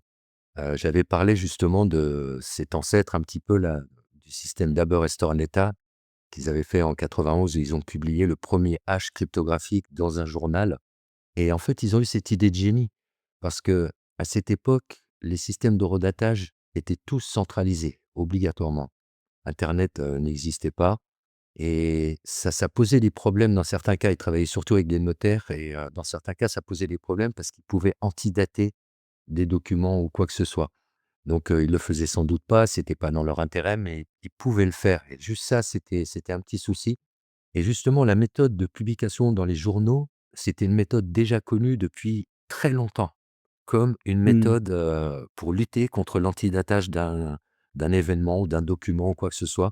Si tu le publies dans un journal, on ne peut plus modifier la date antérieure et D'accord, à partir de là, c'est ça qu'ils ont utilisé pour faire leur chaîne et ils ont publié un hash dans le New York Times et à partir de de la 2e publication la semaine qui a suivi, tu avais la garantie que tous les horodates qui se trouvaient dedans avaient été faits pendant la semaine qui sépare les 2 haches et d'accord. même, rétrospectivement, plus tard, tu pourras venir, vérifier des horodates dans des semaines précises Mmh. et ça a créé une chaîne petit à petit. Ils comptaient pareil de manière linéaire comme la hauteur de bloc, sauf qu'eux, ils étaient basés vraiment sur le temps grégorien avec, la publication et c'est là que tu vois la similitude avec Bitcoin où, la force, en fait, de cette méthode, c'est qu'elle est vérifiable à une large échelle. N'importe qui, en fait, peut la vérifier. Un gars à l'autre bout du pays peut la vérifier, un gars encore à l'autre bout du pays peut la vérifier et c'est ça qui a fait sa force et Mmh. je me dis qu'à un moment donné, Satoshi, il s'est posé la question: «Comment automatiser ça, en fait?» pour ne plus, être dépendant d'un journal et c'est comme ça qu'il l'a défini d'ailleurs quand il fait la mention de Haber-Esterleta.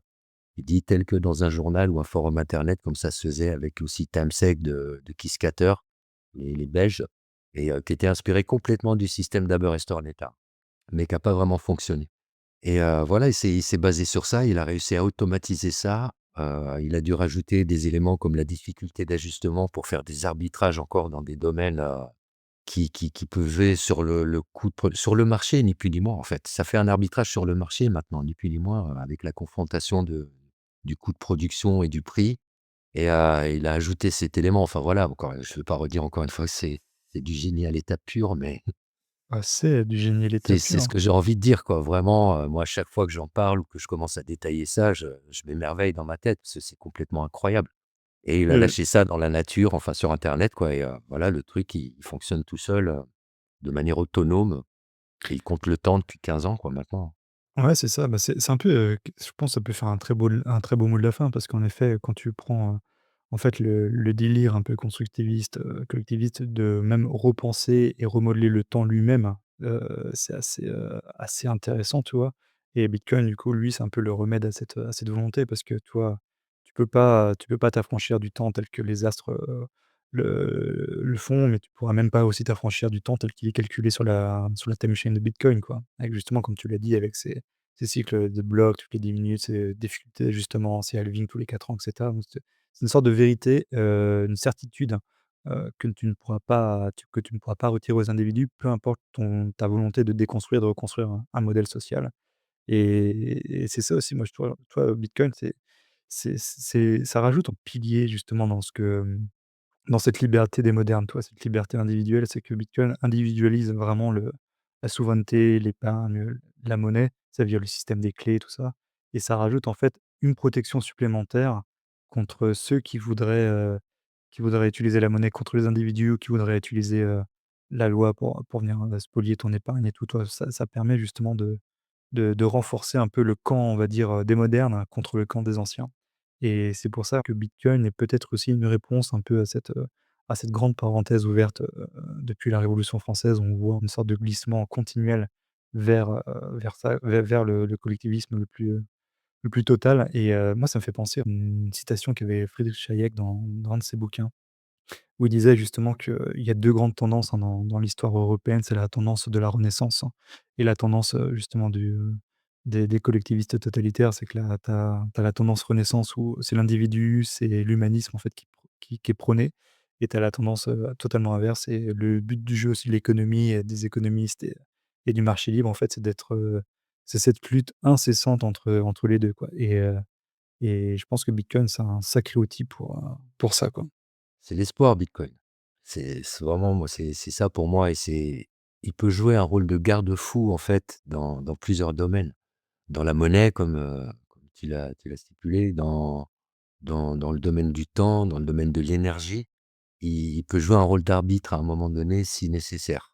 Et Mmh. là, Ouais, c'est ça, c'est la preuve mathématique et là, il y a pas de discussion à avoir en fait. Et ça, exactement. c'est un outil incroyable d'avoir ça entre les mains. On sait peut-être pas encore vraiment comment bien l'utiliser, jusqu'à présent, mais on sait qu'on tient quelque chose entre les mains qui peut aller beaucoup plus loin encore que ce qu'on voit pour l'instant. Mmh. Et ça fait pas mal d'années qu'il y en a qui ont compris ça et qui se creusent le cerveau pour essayer de comprendre un peu tout ce qu'on peut faire avec ça. Et le temps, ça a déjà été travaillé, hein, tu vois? Dans les précurseurs, tu avais des gars comme, Gilles Cadignan qui faisait Woolit, qui cherchait déjà à expérimenter qu'est-ce qu'on peut faire avec le temps de Bitcoin. Et tout ça, ça va évoluer d'après moi, ça va progresser dans une vision très optimiste, hein, tu sais? Parce qu'après, je peux pas envisager les signes noirs ou quoi que ce soit, mais Mmh. voilà, ça va dans ce sens-là, en tout cas, très clairement et on va découvrir encore une fois, je pense, d'autres, d'autres cas d'usage qui vont être intéressants avec Bitcoin pour la société. Exactement. Bah, je crois que tu l'as bien résumé parce qu'en effet, Bitcoin, c'est encore très nouveau, hein, ça a 15 ans, et on sait pas tellement, en fait, tout ce que ça pourra apporter à terme à l'humanité, et on fait que spéculer sur, sur ce que ça pourrait nous apporter sur l'avenir, et je pense que Mmh. l'épisode de podcast qu'on vient de faire ensemble, c'est un bel exemple de ça. C'est que on part un peu du sujet, initial qui est le 19e siècle, l'évolution des idées, la Révolution française, et on essaye de voir aujourd'hui, si, ce que Bitcoin, en fait, pourrait solutionner dans tout ça ou pas. Je sais même pas d'ailleurs si on a plutôt bien raccroché les wagons entre tous ces sujets-là, je sais pas. Mais ouais, ce genre de discussion, tu vois, je pense qu'on l'aurait jamais eu, toi et moi, si on n'avait pas justement ce point commun qui nous rassemble. Alors, à la fois la passion pour l'histoire, mais aussi justement cette seconde passion pour Bitcoin, et je pense qu'au moins Bitcoin a réussi à pour ça, quoi, c'est de rassembler des personnes comme toi et moi. On serait pas connus, hein, sans ça, et à discuter de ce genre de sujet. Alors peut-être que c'est un peu, capillotracté et tiré par les cheveux, mais en tout cas, c'est des réflexions, je trouve, qui Ouais, sont c'est très juste, hein, moi, je trouve. C'est très juste ouais, ouais. et dès que tu intègres le milieu Bitcoin, on va dire, ou dès que tu intègres la compréhension de Bitcoin, tu commences à interagir avec des gens, comme tu dis, avec qui tu aurais jamais eu d'interaction si Bitcoin, n'avait pas été là. où il y aurait pas eu forcément des affinités particulières Mmh. qui vous auraient liés ou qui vous auraient poussé à discuter. Et Ouais. ça, Bitcoin, ouais, c'est incroyable et c'est ça qui est bien. Bah, tu vois, quand tu es dans les confs Bitcoin, tu trouves de tout. Mmh. Et ça, Totalement, c'est ouais. génial. Tu as l'ouvrier qui dort à côté du millionnaire, sur un lit de camp. Ouais, Enfin, c'est c'est ça. c'est des expériences, extraordinaires et ça, c'est Bitcoin, quoi. Totalement, ouais. Ouais, ouais, Tot c'est la beauté, ça, de Bitcoin aussi, toutes ces émulsions intellectuelles qui sortent ouais, ouais. de ça. Ouais, c'est pour ça que j'aime bien l'épisode là qu'on vient de faire ensemble parce que tu sais quand tu écoutes des contenus anglophones sur Bitcoin, des fois tu as certains podcasteurs qui vont avoir des épisodes que moi je d'ailleurs c'est presque ceux qui m'intéressent le plus, hein. C'est ceux qui sont presque métaphysiques, qui sont presque, enfin c'est qui vont assez loin dans la réflexion, qui vont toucher des fois des sujets où tu te dis: «Mais c'est quoi le rapport entre un protocole internet et la spiritualité, l'approche métaphysique des trucs et tout comme ça», tu vois? Et moi je Mmh. mais au final, je pense que c'est extrêmement pertinent justement d'aborder tous ces sujets-là parce que voilà, ce sont des sujets qui sont profondément humains et Bitcoin nous force même à se réinterroger sur certains sujets comme ceux-là et je pense que c'est aussi une preuve que Bitcoin est assez complet comme proposition et qu'il embrasse véritablement en fait la psyché humaine. Et toi, par exemple, et c'est pour ça que l'épisode qu'on vient de faire ensemble, moi, je le trouve génial pour ça, quoi. C'est que c'est une réflexion de 2 mecs qui sont intéressés par l'histoire, intéressés par Bitcoin. On reprend un peu le fil de l'histoire, on se pose des questions, on revoit aussi même l'histoire via notre prisme de bitcoiner, parce que forcément, en tant que bitcoiner, les enjeux monétaires, bancaires, de liberté individuelle, tout ça, c'est des choses qui nous intéressent profondément et en fait, on peut regarder l'histoire avec un peu une lueur, un peu avec ce filtre orange hein, de bitcoiner et en fait on voit l'histoire d'une manière totalement différente et je pense que c'était un peu l'objet de l'épisode qu'on vient de faire ensemble. Je sais pas si les gens vont adhérer ou pas à ça, mais en tout cas moi j'y adhère à fond et je pense que l'épisode il va plaire, je pense. Ouais, bah, j'espère, en tout cas, c'était très intéressant, hein, comme d'habitude et bah, on n'a pas souvent l'occasion de discuter avec des personnes justement avec qui on peut approfondir réellement sans forcément se fixer des limitations pédagogiques, on va dire. Ouais, Et ça, c'est toujours intéressant. Donc ouais, vraiment merci de m'avoir invité, merci de m'avoir donné l'occasion de m'exprimer sur ce sujet-là, parce qu'on me demande toujours de parler, de Bitcoin, ce que j'adore faire. Mais j'aime bien aussi un petit peu dépasser ça et puis l'analyser sous d'autres, angles comme ça. exactement. Bah, de toute façon ça va être le mot de la fin parce que en fait, hein, tu m'en avais parlé, alors je sais pas si tu veux en parler ou pas, mais tu avais aussi des donc là tu as, Enigma Nakamoto, mais tu avais aussi un autre projet que tu voulais, explorer à l'avenir, justement, plus sur l'histoire? Oui, oui, oui, je vais pas dire que je suis passé à autre chose, carrément, mais j'ai mis un petit peu Enigma Nakamoto en pause, pour me consacrer à un podcast un peu plus généraliste qui va toucher à l'histoire, principalement, justement. Donc j'espère Ouais, sortir ça bientôt, en début d'année qui vient. je pense que ça va bien marcher, hein, comme, ton précédent podcast parce que bon, l'histoire, hein, ça se voit que tu aimes ça, tu connais, donc ça reste toujours bien et puis après tu as des capacités, des talents de narration qui font que, tu emportes très facilement les personnes qui écoutent.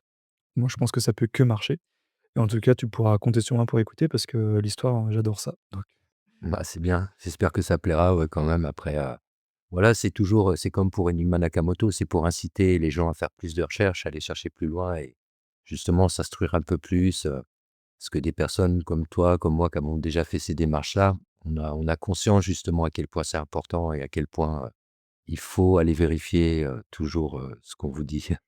ouais, tout à fait, ouais. Et bah, écoute, et juste dernière chose avant qu'on se quitte, où est-ce qu'on peut te retrouver toi sur internet? Je suis de moins en moins sur internet, je suis de moins en moins sur X, je suis de moins en moins sur tous les réseaux en gros, hein. OK. Mais on peut toujours me retrouver, justement sur ces réseaux-là, mais de manière plus occasionnelle en tout cas pour moi. D'accord. Bah, écoute, je mettrai les liens pour ceux qui sont intéressés pour te suivre sur X ou ailleurs. Je mettrai aussi le lien vers ton podcast actuel sur Satoshi et comme ça les gens pourront aller découvrir tout ça, si c'est pas déjà fait déjà. Et puis, Super. bah, écoute, moi Urban, il va me rester encore une fois à te remercier beaucoup là d'avoir accordé, 2 heures de ton temps là pour qu'on se fasse cette petite discussion, on s'est laissé porter, hein, toujours, hein, de toute façon par par les sujets. Heu et puis voilà, ça je pense qu'on se refera d'autres épisodes, hein, toujours parce qu'à chaque fois, à chaque fois on se dit: «On va parler de ça, ça», puis au final on dévie et on n'a pas forcément évoqué tout ce qu'on voulait évoquer. Donc il nous faudra encore d'autres occasions. Bah, écoute, ce sera une belle occasion justement de rediscuter. Ça a Ouais, été un plaisir en tout cas. Merci Ulrich. merci à toi. Et salut. Allez, au revoir.